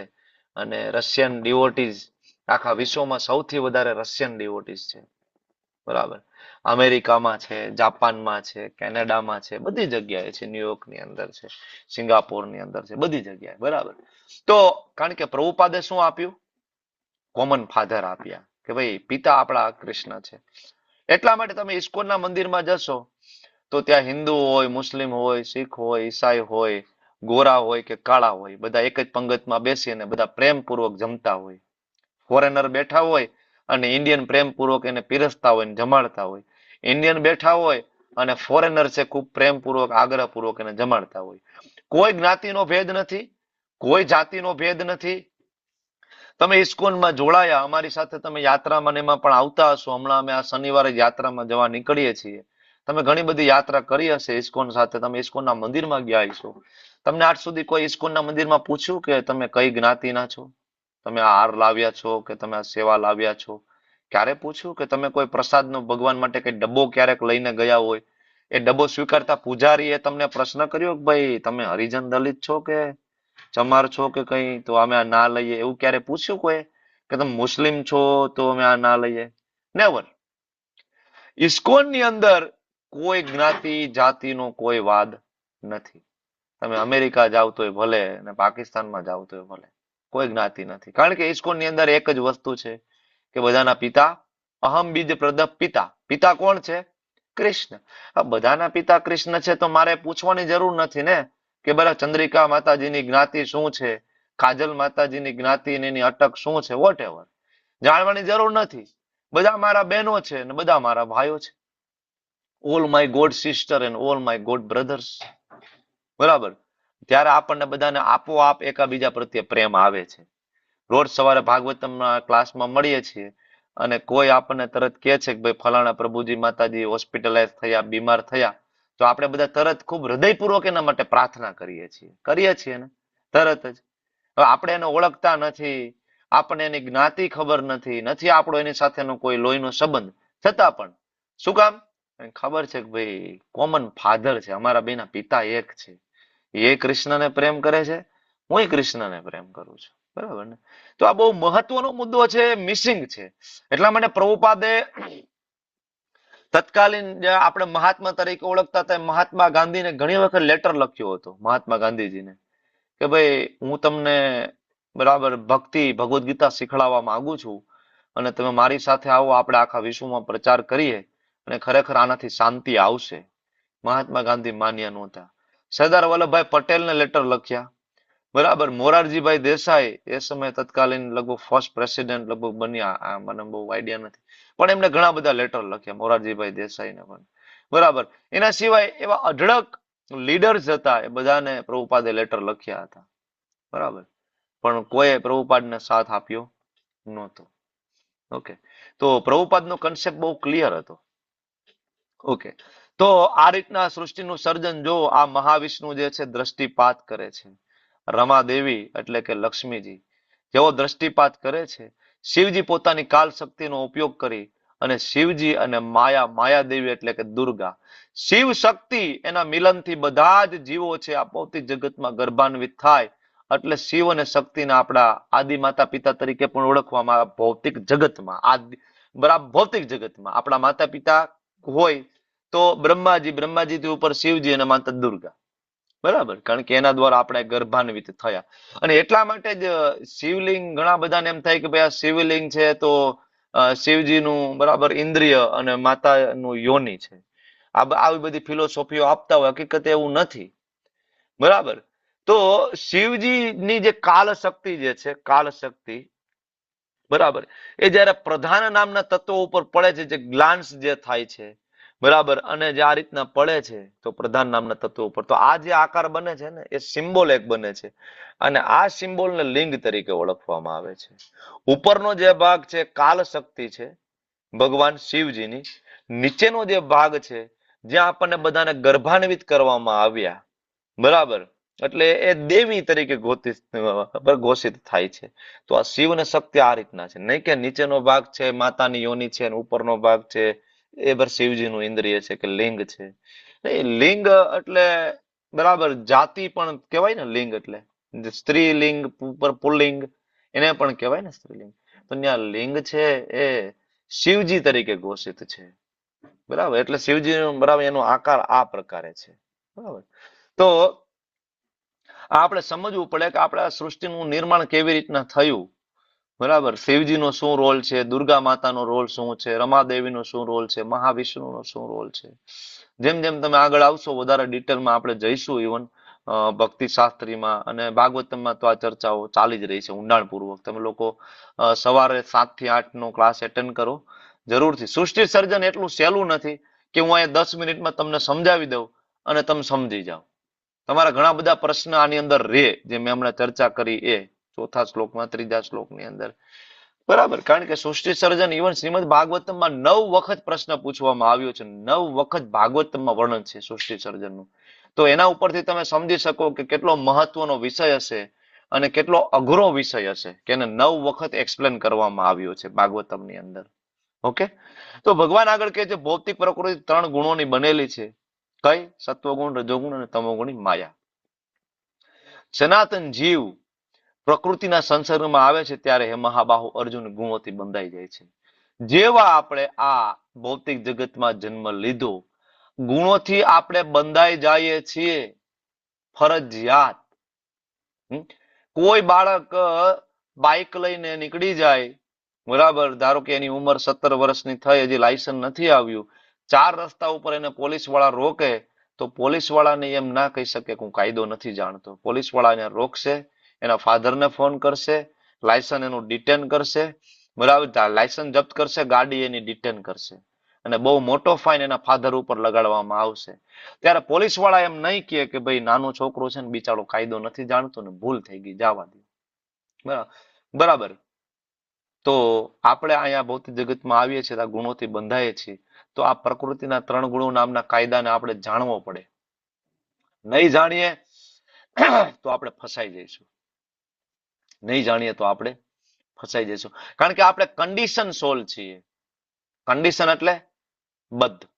જેવી રીતના હવા જે છે બહાર ખુલ્લામાં, ખુલ્લી હવા છે, અને એ જ હવા તમારા રૂમમાં આવે છે, અને પછી તમે એર કન્ડિશન ચાલુ કરો છો, એસી. બરાબર. એનો મતલબ એવો, તમે હવાને બાંધી રહ્યા છો. તમે તમારા રૂમમાં જેટલી હવા છે ને તમે ઠંડી કરી શકો ને એટલી હવાને તમે ગરમ પણ કરી શકો. તમારા હાથમાં રિમોટ છે. એમ આપણે ભગવાનના ધામમાં મુક્ત હતા, ભગવાનની સેવા આપણે કરતા હતા, અને માયાદેવી દ્વારા બંધનમાં નહોતા. જેવી રીતના બહાર હવા જે છે બરાબર મુક્ત છે, ગમે ત્યાં જઈ શકે. પણ એ હવા રૂમમાં આવી ગઈ અને એસી તમે ચાલુ કરી દીધું એટલે રિમોટના આધારે એને ઠંડુ ગરમ થવું પડે. એમ જેવા આપણે ભૌતિક જગતમાં આવ્યા તો પ્રકૃતિના 3 ગુણોનું માયાના બટન અનુસંધાને આપણે ઉપર નીચે ફરીએ છીએ. બરાબર. કારણ કે આપણે બધા કેવા છીએ? કન્ડિશન સોલ. ઓકે. અને આ જ પ્રમાણે આપણને જુદા જુદા શરીર મળે છે, અને આ જ પ્રકૃતિના 3 ગુણો આપણને સુખ અને દુઃખ ભોગવવાનું કારણ બનાવે છે, વારંવાર. ઓકે. હવે ભગવાન સત્વ ગુણ વિશેના લક્ષણોની વાત કરે છે. તત્ર સત્વમ નિર્મલત્વાત. કોઈ સત્વ ગુણ છે નિર્મલત્વાત, બરાબર, શુદ્ધ છે. અને શુદ્ધ હોવાના કારણે પ્રકાશ, એની અંદર જ્ઞાન છે. કોઈ વ્યક્તિ સત્વગુણમાં આવે ને તો વ્યક્તિ જ્ઞાન પ્રાપ્ત કરવા માટે યોગ્ય થઈ શકે. અને એટલા માટે દાન કરવું જોઈએ, સેવા કરવી જોઈએ. એનાથી શું થાય? ધીમે ધીમે આપણે તમોગુણ રજોગુણમાંથી બહાર નીકળીને સત્વગુણમાં આવીએ.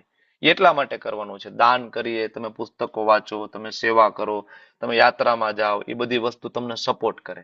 બરાબર. પણ પ્રોબ્લેમ એ છે કે સત્વગુણ સારો તો છે, નો ડાઉટ, એમાં કોઈ શંકા નથી, બેસ્ટ છે. 3 ગુણોની અંદર વાત કરીએ તો સત્વગુણ કેવો છે? બેસ્ટ. પણ પ્રોબ્લેમ એ છે કે સત્વગુણની અંદર પણ 2 બંધન છે. કયા? સુખ સંગે ન, જ્ઞાન સંગે ન. સત્વગુણની અંદર વ્યક્તિ સુખી હોય, બરાબર, સેટિસ્ફેક્શન હોય, સંતોષ હોય, બરાબર. ઘણા બધા લોકોને તમે એમ કહો કે ભાઈ તમે હરે કૃષ્ણ કરો, તો સત્વગુણમાં હોય, કોઈ પાપ ના કરતા હોય, કોઈ પાપ ના કરતા હોય એટલે જીવન સારું હોય એનું, પાપ નથી કરતા એટલે પ્રકૃતિ પણ એને સપોર્ટ કરતી હોય, તો મોટા ભાગે ઠીકઠાક ઇન્કમ હોય અને એમાં એ વ્યક્તિ સુખી પણ હોય. બરાબર.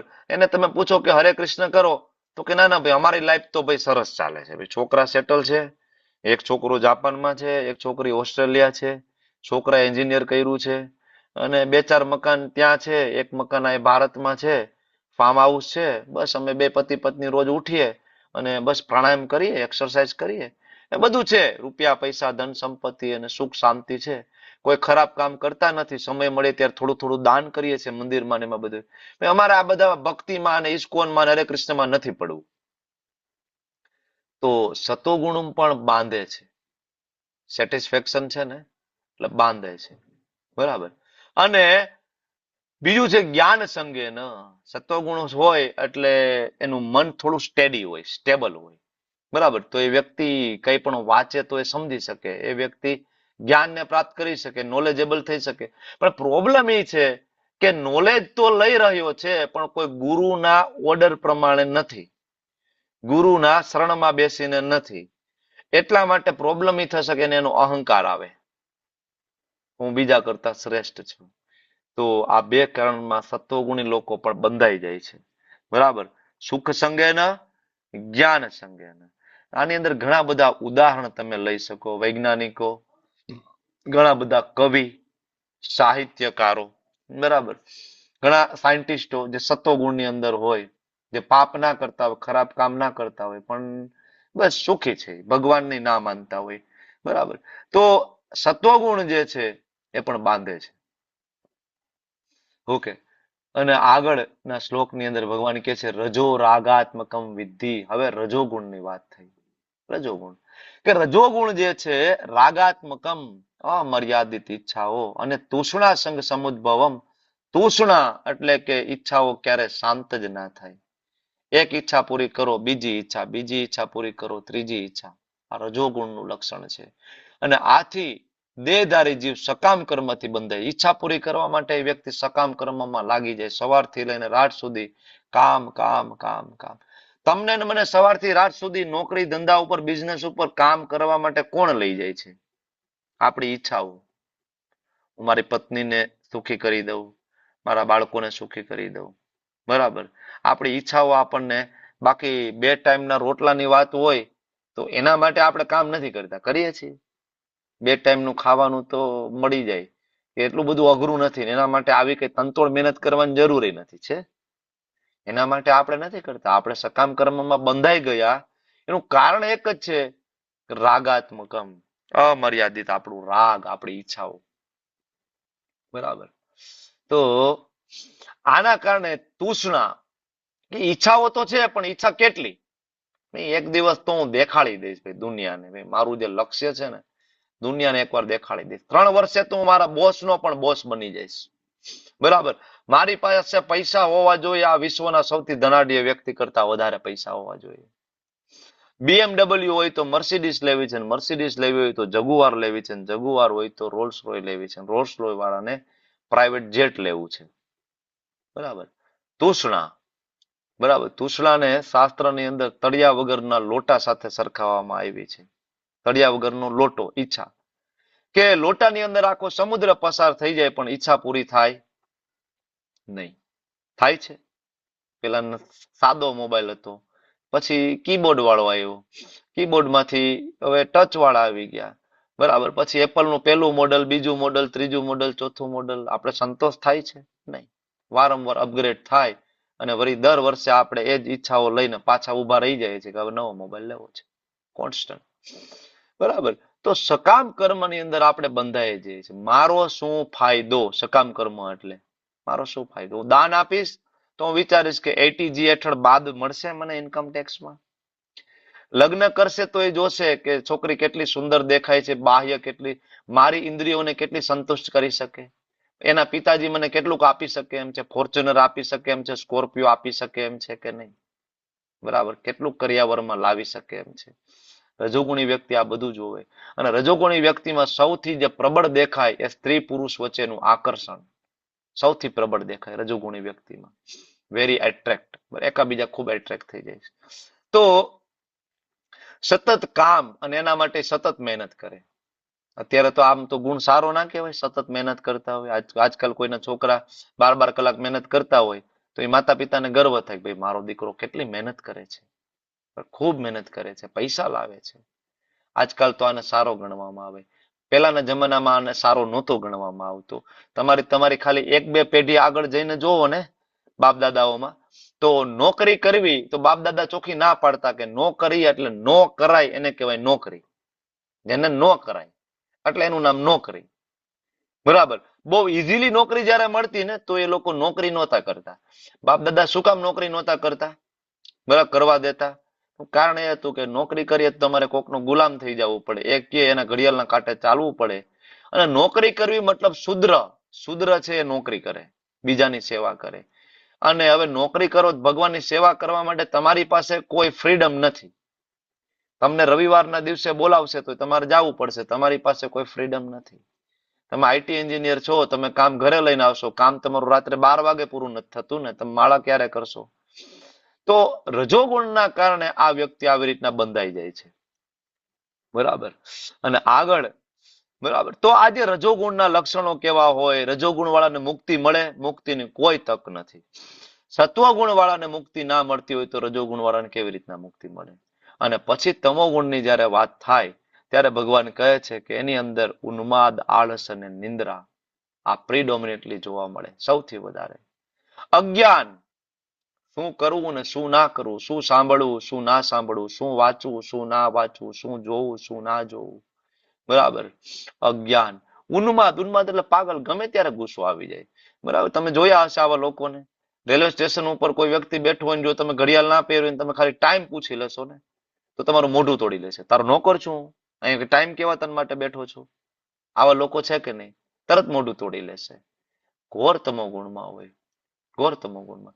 ઘણા બધાની ઘરે તમે જુઓ, માતાજીએ સરસ મજાની રસોઈ બનાવી હોય અને જો પતિને પૂછી લેશે કેવું જમવાનું લાગ્યું, ઘણા બધા લોકો થાળીનો ઘા કરી દે, તારા વખાણ કરવા માટે હું અહીં છું. આવા સ્વભાવ હોય છે, આવા સ્વભાવ હોય છે ઘોર તમોગુણમાં ઉન્માદી પાગલ વ્યક્તિ. અને બીજો એક ગુણાની અંદર અવગુણ, આળસ, કાલ કરશું, પ્રોક્રાસ્ટિનેશન, કાલ કરશું, કલ કરેંગે, આજે આરામ શાંતિથી કરશું, નિરાતે કરશું, બરાબર ને. એના પછી આવે નિંદ્રા. આજ તો સન્ડે છે ભાઈ, કોઈ ઉઠાડતા નહીં, 12 વાગે ઉઠે શાંતિથી.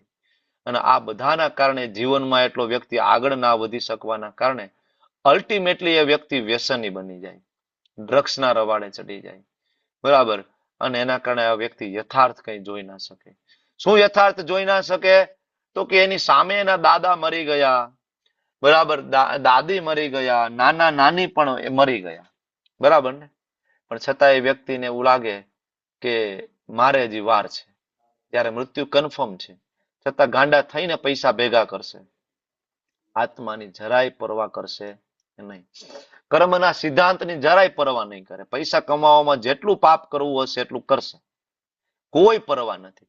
તો આવા ઘોર તમોગુણી જે વ્યક્તિ જે છે, તો એની ઊંઘ છે ખૂબ વધારે હોય, આળસ હોય, નશીલા દ્રવ્યો, ડ્રગ્સનું સેવન કરવું. આવા લોકોની મુક્તિની કોઈ તક નથી, નેવર. આવા લોકો મુક્ત થઈ શકે નહીં. આગળ ભગવાન કહે છે કે સત્વગુણ, હવે ભગવાન ફરીથી કહે છે, જો એકચ્યુઅલી સત્વગુણ, રજોગુણ અને તમોગુણ, આ ત્રણેય ગુણમાં તમે ભગવાનના ધામમાં જઈ શકતા નથી. સત્વગુણમાં પણ નથી જઈ શકા. સત્વગુણ એરપોર્ટ છે કે જ્યાંથી તમારે ગોલોકધામ જવા માટેની ફ્લાઇટ ઉપડે છે. સત્વગુણમાં આવ્યા પછી જ તમે ભગવદ્ધામ જઈ શકો છો, એ બરાબર છે. પણ સત્વગુણમાં ટકી રહો તો ભગવદ્ધામ નહીં. સત્વગુણમાં આવ્યા પછી તમારે પ્લેનમાં બેસવું પડે, મતલબ સહારો લેવો પડે ગુરુનો, બરાબર. ખાલી એરપોર્ટે જવાથી તમે અમેરિકા પહોંચી જતા નથી. એરપોર્ટ છે સત્વગુણ છે, પણ એરપોર્ટે જઈને ટિકિટ લેવી પડે, બરાબર. તો સત્વગુણમાં આવીને ભગવદ્ ગીતા વાંચવી પડે, એ ટિકિટ છે, બરાબર. અને ટિકિટ લઈને પ્લેનમાં બેસવું પડે, પ્લેનમાં બેસવું એ ગુરુનો આશ્રય છે, બરાબર. ત્યારે તમે જયારે બેસો ત્યારે ગુરુ તમને હાથ પકડીને અમેરિકામાં લેન્ડ કરાવશે, ગોલોકધામમાં લેન્ડ કરાવશે. તો સત્વગુણ જરૂરી છે, કારણ કે ટિકિટ તમને ત્યાંથી મળશે. રજોગુણમાં એરપોર્ટ નથી, તમોગુણમાં એરપોર્ટ નથી, બરાબર. ત્યાં તમને ટિકિટ નહીં મળે. પણ ખાલી એરપોર્ટે જઈને બેસી જવાથી અમેરિકા જઈ શકાશે નહીં, જઈ શકાય. ટિકિટ લેવી પડશે, ભગવદ્ ગીતા લેવી પડશે અને ગુરુના શરણે. તો ખાલી સત્વગુણ છે એ સોનાની સાંકળ, બરાબર. રજોગુણ છે ચાંદીની સાંકળ અને તમોગુણ છે લોખંડની સાંકળ. મૂળ ત્રણેય બાંધે છે. સત્વગુણ તમને સુખથી બાંધી દેશે, રજોગુણ સકામ કર્મથી બાંધી દેશે અને તમોગુણ છે અજ્ઞાન. એટલે આવા લોકો, તો સત્વગુણી લોકોને ભગવદ્ ગીતામાં લઈ આવવા બહુ મુશ્કેલ હોય છે. તમે લોકો પ્રચારમાં જતા હોય ભગવદ્ ગીતાનો તો તમને ખબર પડે, મિલિયોનર્સ બિલિયોનર્સ માણસો હોય, ખૂબ સુખી હોય, ખૂબ રૂપિયા પૈસા ધન સંપત્તિ હોય, અને ભક્ત બનાવવા મુશ્કેલ, બરાબર. બહુ સુખી લોકોને તમે ભક્ત કેમ બનાવો? દુઃખ પડે તો એમાંથી વ્યક્તિ કંઈક શીખે ને ભગવાનના શરણે આવે તો જલ્દી બરાબર ભક્ત બની શકે. અને અહીંયા તમે બધા પણ છો, મોસ્ટલી જ્યાં સુધી તમે બધા થોડુંક તમારા આત્મનિરીક્ષણ કરો, થોડું મનોમંથન કરો કે તમે ભગવદ્ ગીતાના શરણે શું કામ આવ્યા, થોડું મનોમંથન કરી જુઓ હૃદયમાં. ક્યાંક કંઈક કોઈક પ્રકારનું દુઃખ તમે જોયું હશે, કંઈક કોઈક ક્લેશથી કંટાળ્યા હશો, બરાબર. કોઈક ઘરથી કંટાળ્યા છે, કોઈક પત્નીથી, કોઈક પતિથી, બરાબર. ક્યાંક થોડુંક દુઃખ છે, અથવા કંઈક જાણવાની જિજ્ઞાસા છે કે હું કોણ છું, એનું કંઈક દુઃખ છે કે ભાઈ મને કેમ ખબર નથી હું કોણ છું, મારું દુઃખનું કારણ. તો મોટા ભાગે આપણે ભગવાનના શરણે જઈએ એની અંદર દુઃખ હંમેશા થોડું ઘણું જવાબદાર શરૂઆત મારી. એટલા માટે કુંતી મહારાણી છે એની પ્રાર્થનામાં કહે છે કે ભગવાન બધા દુઃખ મને પાછા આપી દો. અને કુંતી મહારાણી બહુ ક્લિયરલી કહે છે, બહુ સારા કુળમાં જન્મ થયો હોય, બહુ ઐશ્વર્ય હોય, બહુ સૌંદર્ય હોય, એને ભગવાન પ્રાપ્ત કરવા બહુ મુશ્કેલ છે. ભગવાનને અકિંચન વિત્તાએ કીધા છે, અકિંચન. ગરીબોને ભગવાન જલ્દી પ્રાપ્ત થઈ જાય. સુદામા, નરસિંહ મહેતા, ગોરા કુંભાર, બરાબર. આ કોઈ ધનાઢ્ય લોકો નહોતા, બરાબર ને. માંડ 2 ટાઈમનું ખાવાના રોટલા મળે એવી કન્ડિશન હતી, બરાબર. પણ એ બધા ભગવાન સાથે વાતો કરતા હતા. તો સત્વગુણની અંદર પણ ભગવાન પ્રાપ્ત થવા બહુ મુશ્કેલ છે, પણ સત્વગુણમાં ગુરુ પ્રાપ્ત થઈ જાય તો ઉદ્ધાર થઈ જાય, બેડો પાર થઈ જાય આપણું, બરાબર. કારણ કે પ્રોબ્લેમ શું છે, બધાના હૃદયમાં પરમાત્મા તરીકે ભગવાન તો છે જ, અને ભગવાન બધાને એપ્રોચ કરે છે અંદરથી, બધાને બોલાવે છે અને સમજાવે છે. એટલા માટે તમે જો ક્યારેક કંઈક કામ કરશો ને તમને અંદરથી કંઈક અવાજ આવશે. તમને લોકોએ ફીલ કર્યું હશે ઘણી વખત, બરાબર? ક્યાંક બહાર જતા હોય ત્યારે તમને અંદરથી અવાજ આવશે કે અત્યારે નથી જવું, થોડી 2 કલાક પછી જઈએ. પછી તમને એવું થશે કે હા ત્યાં તો એક્સિડન્ટ થયું, બરાબર? આવા ઘણા બધા અનુભવો આપણને થશે, નાના મોટા ક્યાંક ને ક્યાંક, બરાબર? તો અંદરથી કોણ આપણને ગાઈડ કરી રહ્યું છે? ઘણા બધા એમ કે મારી છઠ્ઠી ઇન્દ્રિય બહુ પાવરફુલ છે, મને ખબર પડી જાય છે આમ થવાનું છે તેમ થવાનું છે. પણ એક્ઝેક્ટલી કોણ? પરમાત્મા. ભગવાન પરમાત્મા તરીકે અંદરથી ગાઈડ કરે છે આપણને. સત્વગુણી વ્યક્તિ હોય, પરમાત્મા એને બોલાવે તો છે, બેટા સાંભળ મારી વાત, હું તારા હૃદયમાં છું, પણ એ સાંભળી નથી શકતા. કારણ કે ખૂબ સુખી હોય ને વ્યક્તિ, તો એ સુખી વ્યક્તિ બહુ સાંભળી ના શકે, બરાબર? અને રજોગુણની અંદર પરમાત્મા તો બોલે છે, એક્સક્યુઝ મી, ઓ ભાઈ, ઓ તું દુખી છો, એક્સક્યુઝ મી, સાંભળ મારી વાત. પણ ઈચ્છાઓનો અવાજ એટલો મોટો હોય ને, તો ભગવાનનો અવાજ ત્યાં દબાઈ જાય છે. અને તમોગુણી વ્યક્તિના હૃદયમાં ભગવાન બેઠા બેઠા એને કહે જ છે, દીકરા આ પાપ કર્મ છે, આ ચોરી છે, આ બલાત્કાર છે, આ રેપ છે, ના કરવું જોઈએ. ભગવાન તો ગાઈડ કરે છે. પણ વ્યક્તિ કમ્પ્લીટલી અજ્ઞાનની અંદર હોવાના કારણે એ અવાજ એને બિલકુલ સંભળાતો નથી. ભગવાન ગાઈડ કરે છે. ભગવાન બહારથી પણ ગાઈડ કરે છે અને ભગવાન અંદરથી ગાઈડ કરે છે. બહારથી ગાઈડ કેવી રીતના કરે છે ભગવાન? તો ભગવદ્ ગીતા સ્વરૂપે ગાઈડ કરે છે, સંતો મહંતો સ્વરૂપે ગાઈડ કરે છે, ગુરુ તરીકે ગાઈડ કરે છે આપણને બહારથી. અને ભગવાન અંદર પરમાત્મા સ્વરૂપે ગાઈડ કરે. ભગવાન બે બાજુથી આપણને હંમેશા ગાઈડન્સ આપે, કન્ટિન્યુઅસ ગાઈડન્સ આપે. પણ એ ગાઈડન્સને સમજી કોણ શકે? તો કે જે વ્યક્તિ સત્વગુણમાં આવીને ગુરુના આશ્રય જાય ને, એ વ્યક્તિને પરમાત્માના અવાજ સંભળાવવા લાગે, એને ખબર પડી જાય વાયા ગુરુ, બરાબર? તો કનેક્શન ભગવાનનું બધા સાથે છે. આની પહેલા આપણે વાત કરી હતી કે પરમાત્મા છે કોઈને ભેદભાવ કરતા નથી. ભગવાન કૃષ્ણ માટે જો આપણે 3 દીકરા હોય, એમાંથી એક દીકરો ચોર થઈ ગયો હોય, એક દીકરો ડોક્ટર થઈ ગયો હોય, તો આપણા મા માટે બધા દીકરા સારા. મા કોઈ દી એમ નહીં કે મારો દીકરો ખરાબ છે. એના માટે તો એ ભાઈ મારો લાલો થોડો ભટકી ગયો છે, પણ એ મારો લાલો છે, ભાઈ સુધરી જશે, બરાબર? પિતાજી એક લાફો મારે તોય માતાજી માં આડી પડે, રેવા દો ને, મારો માને મારો દીકરો છે થોડો ભટકી ગયો, સુધરી જશે, બરાબર ને? માં માટે દીકરા સરખા હોય ને, એવું આડા રસ્તે ગયો હોય તો કોઈ દી સાંભળ્યું તમે? બરાબર, માં કમ્પ્લેન કરે, માં નો કમ્પ્લેન કરે. કળિયુગની માની વાત નથી કરતો હું તમને, એ તો જુદું છે આખું. હું તમને માની વાત કરું છું, બરાબર? તો માં માટે જેમ બધા દીકરા સરખા હોય, એમ ભગવાન માટે સત્વગુણમાં હોય, રજોગુણમાં હોય કે તમોગુણમાં હોય, બધા જ બાળકો, ખાલી મનુષ્ય નહીં, બરાબર? કોકરોચ હોય તોય ભલે, ને ભૂંડ હોય તોય ભલે, ખિસકોલી હોય તોય ભલે, ભગવાન બધાને ગાઈડ કરે. ભગવાન બધાના હૃદયમાં બેસી અને હંમેશા એની સાથે જાય. જલ્દી કેવી રીતના કર્મ પૂરા થાય, ભગવાન એની વ્યવસ્થા હંમેશા કરાવે. તમારા ને મારા હૃદયમાં હતા તો ભગવાન આપણને તરત ગાઈડ કર્યું કે ભાઈ ઇસ્કોન મેંગલુરુનો ક્લાસ ચાલે છે, ભગવદ્ ગીતા સાંભળવા જાઓ, બરાબર? મારી ઈચ્છા છે, બરાબર, તમે મને જલ્દી મળો અને તમારા કર્મોમાં હું તમને મેક્સિમમ ડિસ્કાઉન્ટ આપી દઈશ, અને તમારા જેટલા પાપ કર્મો હશે, પુણ્ય કર્મો હશે, બરાબર, હું જોઈ લઈશ. તો કોને ગાઈડ કર્યું આપણને? ભગવાને અંદર બેઠા બેઠા, બરાબર? મારા હૃદયમાં ભગવાન પ્રગટ થઈને મને અહીં બોલાવી રહ્યા છે, બરાબર? તમારા હૃદયમાં બેસીને તમને સંભળાવી રહ્યા છે, બરાબર? તો ભગવાન દરેક જીવને ગાઈડ કરે છે, એવરી ડે, બરાબર? Every moment. ભગવાન કોઈનો દ્વેષ નથી કરતા. પણ આની પહેલા એક ઉદાહરણ આપણે લીધું હતું, તમને લોકોને યાદ હશે કે સોસાયટીમાં વોડાફોનનો ટાવર નાખ્યો હોય, તમારા મોબાઈલમાં વોડાફોનનું કાર્ડ હોય તો તમને વોડાફોનનું નેટવર્ક આવે. તમે વોડાફોનનું નેટવર્ક તમારે જોતું હોય, તમે કાર્ડ જ ન નાખો ને પછી તમે એમ કહો કે ભગવાન ક્યાં છે, કૃષ્ણ હોય તો મારી સાથે વાત કરે. પેલા પર સિમ કાર્ડ તો ચડાવો ભાઈ, તું તારા મોબાઈલમાં સિમ કાર્ડ ચડાવ, તને વોડાફોનનો નેટવર્ક આવશે. અને સિમ કાર્ડ છે એ ભક્તિ છે. સિમ કાર્ડ જે છે એ ભગવદ્ ગીતા છે. ભાઈ તું ભગવદ્ ગીતા વાંચતો ખરી એક વખત. ખાલી 700 શ્લોક છે, ખાલી 700 પેજ છે, બરાબર ને? અને રોજનું 50 પેજ વાંચો તો 15 દિવસમાં ભગવદ્ ગીતા વચાઈ જાય. 50 પેજ. કદાચ શરૂઆત આમ ભણતા હતા ત્યારે તો 50 પેજ વાંચી લેતા હતા ને, કોલેજમાં હતા ને એમાં વાંચી લેતા હતા ને, તો કદાચ 50 ના વચ્ચે 25 પેજ વાંચીએ તો 1 મહિનામાં ભગવદ્ ગીતા આપણે વાંચી લઈએ, 1 મહિનામાં. અને એમાં લેવલ 1 નો એક ક્લાસે એટેન્ડ થઈ જાય. હવે આખી જિંદગીમાંથી 1 મહિનો ના આપી શકે ભગવદ્ ગીતા સમજવા માટે? 1 મહિનો, 30 દિવસ ખાલી. ભગવાને હજારો દિવસો આપવાના આપીએ, 30 દિવસ ના આપી શકીએ?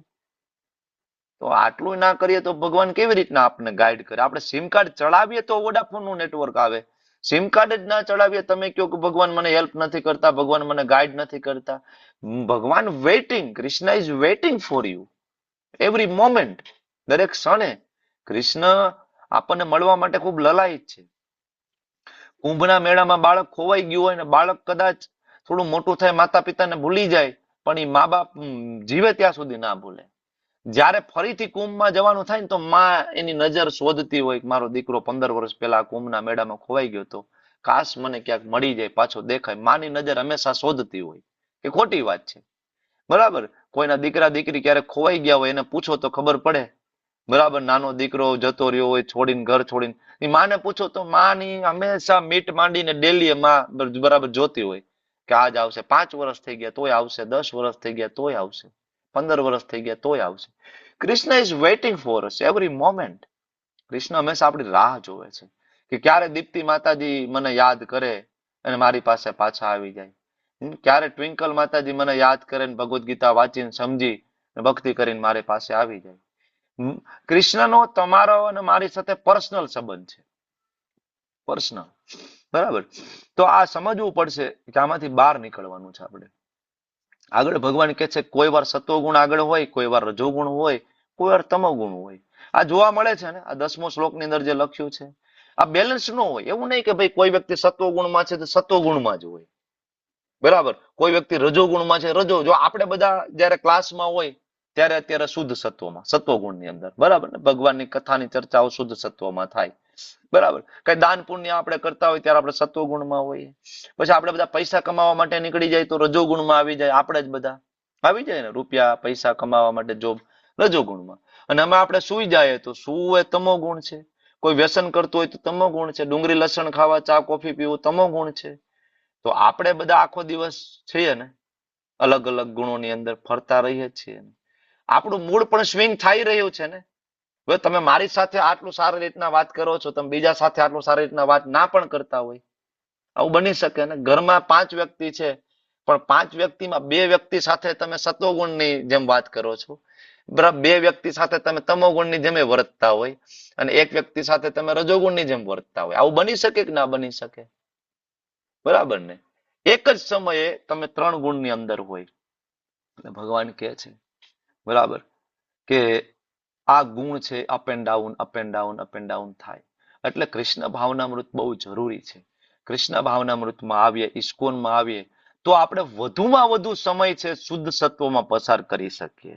એટલા માટે 8+8+8 આપણને ભક્તિનો ઠાકોરજીએ સરવાળો આપ્યો છે, બરાબર? અને હવે આગળ ભગવાન કહે છે, સત્વગુણના થોડાક ઊંડાણમાં ભગવાન જઈને સમજાવે છે કે શરીરમાં 9 દ્વાર છે. કેટલા? 9 દ્વાર. અને 9 દ્વાર જ્ઞાનથી પ્રકાશિત થઈ જાય ત્યારે સત્વગુણ વ્યક્ત થવાનો અનુભવ. કોઈ વ્યક્તિ કોઈ તમને એમ કે ભાઈ હું સત્વગુણમાં છું, ઓળખશું. કોઈ વ્યક્તિ એમ કે હું સત્વગુણમાં છું, શુદ્ધ સત્વમાં, એની ઓળખશું અહીંયા આપી છે. શું? 9 દ્વાર છે એના જ્ઞાનથી પ્રકાશિત થઈ જાય. 9 દ્વાર એટલે 2 આંખ, 2 નાક, 2 કાન, મુખ, ગુદા અને ઉપસ્થ. થઈ ગયા 9 દ્વાર. આ 9 બારીનું આપણું આ શરીર ભગવાન આપણને આપ્યું છે. હવે આ 9 દ્વાર જ્ઞાનની અંદર હોવા એટલે શું? તો કે જો ઉપરના જે દ્વાર રહ્યા ને, આને ઇનપુટ પોર્ટ કહેવાય, યુએસબી પોર્ટ, બરાબર? જે લોકો લેપટોપ રાખતા હોય, મોબાઈલ રાખતા હોય એને ખબર હશે. એમાં ઇનપુટ તમે યુએસબી ભરાવો, ત્યાંથી તમે બધો ડાટા એની અંદર ઇન્સ્ટોલ કરી શકો. અને ડાટા જો કરપ્ટેડ હોય તો તમારું લેપટોપ ગયું, એમાં વાયરસ આવી જશે, બરાબર ને? મોબાઈલમાં આવી રીતના થાય ને, ડાટા કેબલ ચડાવીને કઈ ફાઇલ તમે નાખતા હોય. તો આ ઉપરના જે પોર્ટ રહ્યા ને, 2 આંખ, નાક, મુખ અને કાન, આ ઇનપુટ પોર્ટ છે બધા. હવે આની અંદર તમે શું આપો છો આખો દિવસ, આના ઉપર આધાર છે. 2 આંખથી તમે શું જોવો છો? શ્રી વિગ્રહના દર્શન કરો છો, ભગવદ્ ગીતા વાંચો છો, આના ઉપરથી ખબર પડે વ્યક્તિ સત્વગુણમાં છે, શુદ્ધ સત્વમાં છે. કાનથી તમે સતત ભગવાનનું કીર્તન કરો છો કે પછી બોલીવુડ હોલીવુડના મૂવી સાંભળો છો, બરાબર? નસકોરાથી ભગવાને ચડાવેલા બરાબર સુગંધી, બરાબર, કે પુષ્પ અર્પણ કરેલા હોય, તુલસી પત્ર, એ સૂંઘો છો. ભગવાન નરસિંહ દેવને અત્તર અર્પણ કરવામાં આવે, એ સૂંઘો છો. તો વ્યક્તિ શુદ્ધ સત્વની અંદર છે, સત્વગુણની અંદર છે. બરાબર. મુખથી તમે પ્રસાદ સિવાય બીજું કઈ લેતા નથી ને કથા સિવાય બીજું કઈ બોલતા નથી, તો આ તમારું મુખ પણ જ્ઞાનમાં છે. સમજ્યા ને કે આ ઉપરના દ્વાર બધા જ્ઞાનમાં છે. હવે જ્યારે ઉપરના દ્વાર જ્ઞાનમાં હોય તો નીચેના બે દ્વાર ઓટોમેટિક જ્ઞાનમાં આવે. શું કામ? બરાબર. નીચેના દ્વાર એટલે બરાબર આપણે મૂત્રેન્દ્રિય અને મળ દ્વાર. બરાબર. આ બે દ્વાર એની અંદર કામ વાસના રહેલી છે. અને બીજું મળ દ્વારની અંદર જે અલગ અલગ બીમારીઓ થાય છે, અરસ, મસા, ફીસર, બગંદર, આંતરડામાં ચાંદા, આ બધી બીમારીઓ ક્યારે થાય? જ્યારે આ દ્વાર જ્ઞાનમાં નથી ત્યારે. કયું? આ દ્વાર. મુખથી ખાવાની ભાન નથી પડતી ત્યારે ને. હોટલનું ખાઈએ છીએ ને પંજાબી ખાય ને સડેલું ખાય. આ દ્વાર જ્ઞાનમાં નથી એટલે નીચેનું દ્વાર તમોગુણમાં છે. બરાબર. પણ આ દ્વાર જો જ્ઞાનમાં હોય તો બરાબર, તો નીચેનું દ્વાર પણ બરાબર કામ કરે. બરાબર. એવી રીતના આ આંખ છે એ ના જોવાની વસ્તુ જોતી હોય તો મોબાઈલમાં ના જોવાની વસ્તુ, ના જોવાના વિડીયોઝ ને બધું જોતી હોય તો ઓબ્વિયસલી મનમાં વિચાર ખરાબ આવવાના. વિચાર ખરાબ આવવાના. બરાબર. તો ઓબ્વિયસલી નીચેનું જે દ્વાર છે જ્ઞાનમાં નહીં રહે, બ્રહ્મચર્યનું પાલન નહીં થઈ શકે. બરાબર. રેપ થાય, બલાત્કાર થાય, એની શરૂઆત ક્યાંથી થાય? રેપ ને બરાબર જે કઈ થાય નાની નાની છોકરીઓ ઉપર શરૂઆત ક્યાંથી થાય? અહીંથી, આ દ્વારથી, આંખથી જોવે છે. બરાબર ને. આજકાલના કહેવાય બોલિવૂડ હોલિવૂડની જે હિરોઈનો છે, બરાબર, એટલા ટૂંકા કપડા પહેરીને જે બધા પોઝ આપતી હોય તો આપણને એમ થાય કે એમાં શું વાંધો છે? વાંધો એ છે કે એમાં જે તમોગુણી વ્યક્તિ આ મૂવીમાં ટીવીમાં જે જોવે છે એવા ટૂંકા કપડા પહેરેલી સ્ત્રીઓને, ત્યારે મનમાં એ વિચાર કરે છે કે આવી સ્ત્રીને મારે ભોગવવી છે, પણ એને તો ભોગવી શકશે નહીં, કારણ કે તો હિરોઈન છે, એની તો સિક્યુરિટી હોય, રૂપિયા, પૈસા, ધન, સંપત્તિ બધું છે. એને તો કોઈ સામાન્ય માણસ જવાનું નથી, એપ્રોચ નહીં કરી શકે. તો એ શું કરશે? એની આજુબાજુમાં એવી છોકરીને શોધશે. બરાબર. પછી એની સાથે બળજબરી કરશે. બરાબર. તો એટલા માટે આ હોલીવુડ ને બોલીવુડ ના મીડિયા જે છે એનો સૌથી મોટો રોલ છે આપણને બધાને આપણા સંસ્કારો અને સંસ્કૃતિને બગાડવામાં. બરાબર. અને ફ્રીડમના નામે આ લોકો કઈ પણ કરી રહ્યા છે ને. આજકાલ કોઈને કહેવાય નહીં કપડા બાબતે, તો માતાજીઓને કોઈને કહેવાય કપડા બાબતે કે આવા કપડા પહેરવા જોઈએ, કે તમે ટૂંકા કપડા પહેર્યા છે સારું, કોઈને કહેવાય? બરાબર. તો તરત આપણને કહી દે ભાઈ મને મારા ઘરે મારા પપ્પા નથી કહેતા, તમે કોણ કહેવા વાળા? હું ગમે એ કપડા પહેરું, ગમે એટલા ટૂંકા પહેરું, તમે કોણ કહેવા વાળા? અરે તમે કોણ કહેવા વાળા નહીં, તમને જોઈને એક વ્યક્તિના મગજમાં વિકૃતિ આવે છે અને વિકૃતિના કારણે એ વ્યક્તિ કોઈક નાની બાળકીનો રેપ કરી રહી છે, એ ખબર છે? Because of you. બરાબર ને. તો ઉપરના દ્વાર જ્યારે જ્ઞાનમાં નથી તો નીચેના દ્વાર જ્ઞાનમાં હોય નહીં.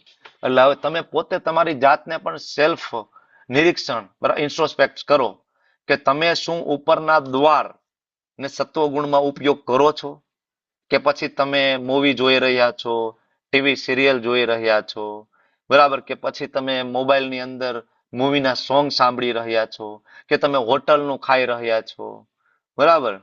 હવે તમે પોતે નક્કી કરી શકો કે તમારા ઉપરના દ્વાર જ્ઞાનમાં છે કે નહીં. આના ઉપરથી તમને પોતાને જવાબ મળી જશે ને કે શું કામ, બરાબર, મારી કામેચ્છા છે વધારે પ્રબળ છે, વોટેવર. બરાબર. તો એટલા માટે ઉપરના દ્વાર જ્ઞાનમાં હોવા જરૂરી છે. સત્વગુણનું આ પ્રતીક છે અને એ ઉપરના દ્વાર જ્ઞાનમાં હોવા એટલે કે 4 નિયમનું પાલન કરવું. તમે જયારે ઇસ્કોનમાં આવો છો ત્યારે પ્રભુપાદ 4 નિયમનું પાલન તમને કરવાનું કહે છે. બરાબર. માંસાહાર ના કરવો, વ્યભિચાર ના કરવો, જુગાર ના રમવું, નશો ના કરવો. આ 4 જે પાયાના જે કારણો છે એ ઇસ્કોનની અંદર બહુ સ્ટ્રિક્ટલી ફોલો કરવા માટેની સલાહ આપવામાં આવે છે. બરાબર. અને તમારી દીક્ષા ત્યાર પછી જ થાય કે તમે આ 4 નિયમ અને 16 માળા કરતા હોય ત્યાર પછી. હવે એવું નહીં કે આ દીક્ષા થઈ જાય પછી આ વ્યક્તિ પાલન કરે જ. હવે કોઈ આની અંદર અસુર વ્યક્તિ હોય કે ઇવન દીક્ષા થઈ ગયા પછી પણ એ ધારે તો આમાં છેડછાડ કરી શકે અને ના પણ પાલન કરે. બરાબર. તો એનાથી બીજો કોઈ અધમ વ્યક્તિ નથી આ જગતમાં. બરાબર. આવી પરંપરા મળ્યા પછી તો બહુ ક્લિયરલી છે અહીંયા કે ઉપરના બધા દ્વાર જ્ઞાનથી બરાબર પ્રકાશિત હોવા જોઈએ, એટલા માટે 4 નિયમનું પાલન કરવું જોઈએ.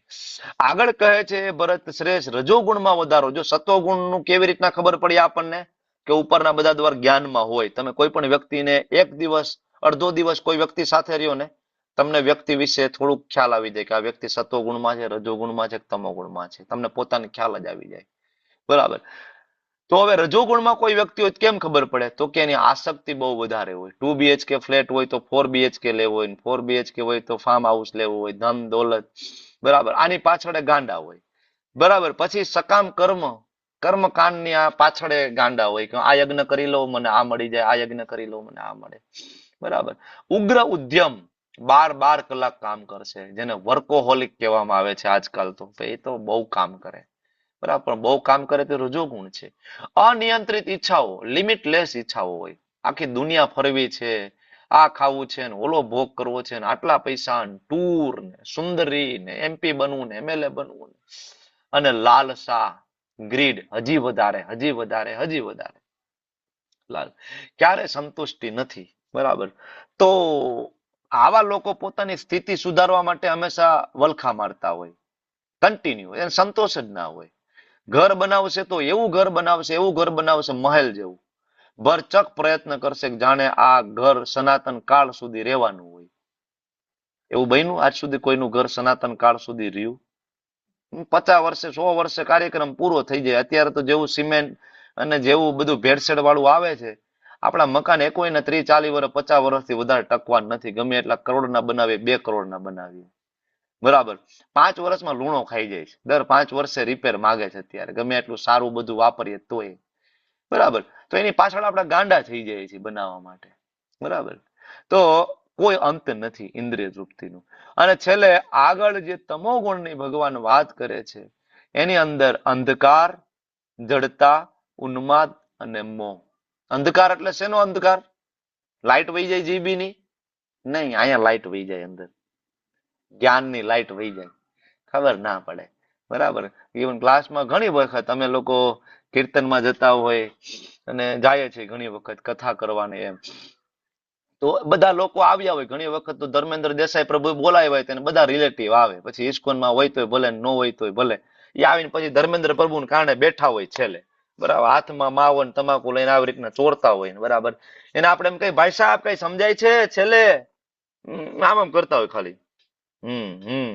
કાંઈ ટપો ન પડતો હોય. કાંઈ એટલે કાંઈ. આત્મા શું, પરમાત્મા શું, ભગવાન કોણ? એને તમે પૂછો ભગવાન કોણ? ભાઈ બધા ભગવાન જ હોય, એમાં કઈ ભેદભાવ ન કરવાનો. બધા ભગવાન કે જે પૂજો એ ભગવાન, એમાં એવું કઈ ન હોય. કોર તમો ગુણમાં હોય, કોઈ પણ પ્રકારનું જ્ઞાન ન હોય. બરાબર. કારણ કે તમો ગુણની બરાબર. અંધકાર, જળતા. જળતા એટલે જળ જેવો. આપણે નથી કહેતા કે આ હાવ જળ જેવો છે, બુદ્ધિ જ નથી આનામાં. જળ. પોતાની વાતને પકડી રાખે, સામેવાળાની વાત સાચી હોય તો પણ સ્વીકારે નહીં. જળ. અને ઉન્માદ. ઉન્માદ એટલે મેડનેસ, ગાંડો. બરાબર. વ્યસન, ડ્રગ્સ, બરાબર, વ્યભિચાર આની પાછળ. ને છેલ્લે મોહ એટલે મારું મારું મારું મારું મારું. બરાબર. તો આવા જે વ્યક્તિઓ જે છે, જ્ઞાનનો કોઈ પ્રકાશ જ નથી. અંધકારમય જીવન આવા લોકો ગુજારતા હોય છે. અને એના કારણે આવા લોકો છે અલ્ટિમેટલી ફસાઈ જતા હોય છે. તો મૂળ મુદ્દો જે આજે આપણે ચર્ચા કરી, સત્વગુણ, રજોગુણ અને તમોગુણ, આ જે છે આ ભૌતિક જગતના 3 કાયદા છે. અને આને આપણે સમજવા પડશે અને સમજીને આપણે આની ઉપર ઉઠવું પડશે. જો આપણે નહીં ઉઠીએ તો આપણે આની અંદર હંમેશા ફસાયેલા રહેશું. Continuous continuous continuous. અને આ જ 3 ગુણો આપણને નવું શરીર પણ આપે છે. ફરીથી મૃત્યુ સમયે તમે કયા ગુણમાં છો, આખી જિંદગી તમે કયા ગુણમાં રહ્યા, મૃત્યુ સમયે તમે કયા ગુણમાં રહીને કઈ ઈચ્છા કરી, એ પ્રમાણે તમને પાછું નવું શરીર મળી જાય. કૂતરાનું શરીર મળે, ભૂંડનું શરીર મળે કે મનુષ્યનું શરીર મળે. અને આ બહુ ઇમ્પોર્ટન્ટ વસ્તુ છે. આપણે આખી જિંદગી ભોગવવામાં એમાં કાઢી રહ્યા છે. આપણા બાળકો અત્યારે સ્કૂલ કોલેજોમાં છે. બરાબર. ને આપણે વાત કરતા હોય કે ભાઈ હરે કૃષ્ણ મહામંત્રને એક માળા કરો, તો ઇવન ઘણા બધા માતા પિતા એમ કહેતા હોય કે ભાઈ હજી તો એની ફરવાની ઉંમર છે, ભાઈ હજી તો એ એન્જોય કરવાની, ભોગવવાની ઉંમર છે. અરે ફરવાની ઉંમર, ભોગવવાની ઉંમર, પણ તમને ખબર છે કોલેજમાં અત્યારે ભોગવવાના નામે શું થઈ રહ્યું છે? ક્યારે જોયું તમે? આપણા જેવો સમય નથી અત્યારે. આપણા જેવો એટલે અહીં જે મારા વડીલો છે એનું વાત કરું છું. અમારો સમય ખરાબ જ હતો. હું કોલેજમાં મુંબઈ હતો અને બેંગ્લોર હું ભણ્યો છું. બરાબર. હું જે ફ્લેટમાં ભણતો, મારા બધા ભાઈબંધ છે કમ્પ્લીટ ટાઈટ રોજ. બરાબર. જે રૂમમાં રહેતા એ રૂમની દિવાલ ઉપર કમ્પ્લીટલી અલગ અલગ ફ્લેવરની રોજ બોટલો પડેલી રહેતી, તમારે જે પીવી હોય તે. મુંબઈમાં હું આ તમને 2009-10 ની વાત કરું છું. 2009માં મુંબઈ હતું, બરાબર. તો વિચાર કરો કે મેટ્રો સિટીની અંદર આપણે જેને પાપ માનીએ છીએ ને એને એ લોકો ઇવન હવે ફેશન માને છે અને એક લાઈફસ્ટાઈલનો ભાગ માને છે. દારૂ પીવું, સ્મોકિંગ કરવું, 2-3 ગર્લફ્રેન્ડ રાખવી, એની સાથે ફરવા જવું, બરાબર નાઇટ આઉટિંગ કરવું, રાત્રે ફરવું, બરાબર બારની અંદર જવું, પબમાં જવું, ડિસ્કોથેકમાં જવું. આ આપણી જનરેશન અને તમારી જનરેશન આને પાપ માને છે, કારણ કે આપણે શાસ્ત્ર વાંચ્યા છે. આપણા પછીની જનરેશન આને પાપ નથી માનતો. આના પછીની જનરેશન એવું માને છે કે આ ફેશન છે અને આ અમારી જિંદગીનો એક ભાગ છે. ઇવન કોઈ સાદો સીધો છોકરો ગામડાનો જો જતો રહીએ કોલેજની અંદર અને એને જો આવી કોઈ ટેવ ના હોય, બરાબર, તો એને એ લોકો ગામડિયો કહી દે, આ તો આવું ગામડિયો છે ભાઈ, આની સાથે ફ્રેન્ડશિપ ના કરાય. જ્યાં સુધી 1-2 ગર્લફ્રેન્ડ ના હોય, કઈ વ્યસન ના હોય, સ્મોકિંગ ને એવું ના કરતો હોય, બરાબર, તો એને કુલ તરીકે ઓળખવામાં, ભાઈ ઇઝ કુલ એમ, બરાબર ને. આવી રીતના સિગરેટ આમાં કેવાય ફેરવતા હોય. આજકાલ સિગરેટ ને એ બધું આઉટડેટેડ થઈ ગયું. હું તો એમ કહું ડ્રગ્સ આવી ગયું. ઇવન ગુજરાતની અંદર, ગુજરાતની કોલેજોમાં ડ્રગ્સ મળી રહ્યું છે હવે, ડ્રગ્સ. તો આપણે આ જ્ઞાન નહીં લઈએ ને જો આપણા બાળકોને નહીં આપીએ ને, તો આપણા બાળકોને ડ્રગ્સ થી કોઈ બચાવી નહીં શકે. સ્કૂલ કોલેજોમાં કોઈ આ જ્ઞાન આપતું નથી, કોઈ ટીચર નહીં, કોઈ પ્રોફેસર નહીં, કારણ કે દરેક ટીચર પ્રોફેસર બધા જ તમોગુણની અંદર છે, બધા.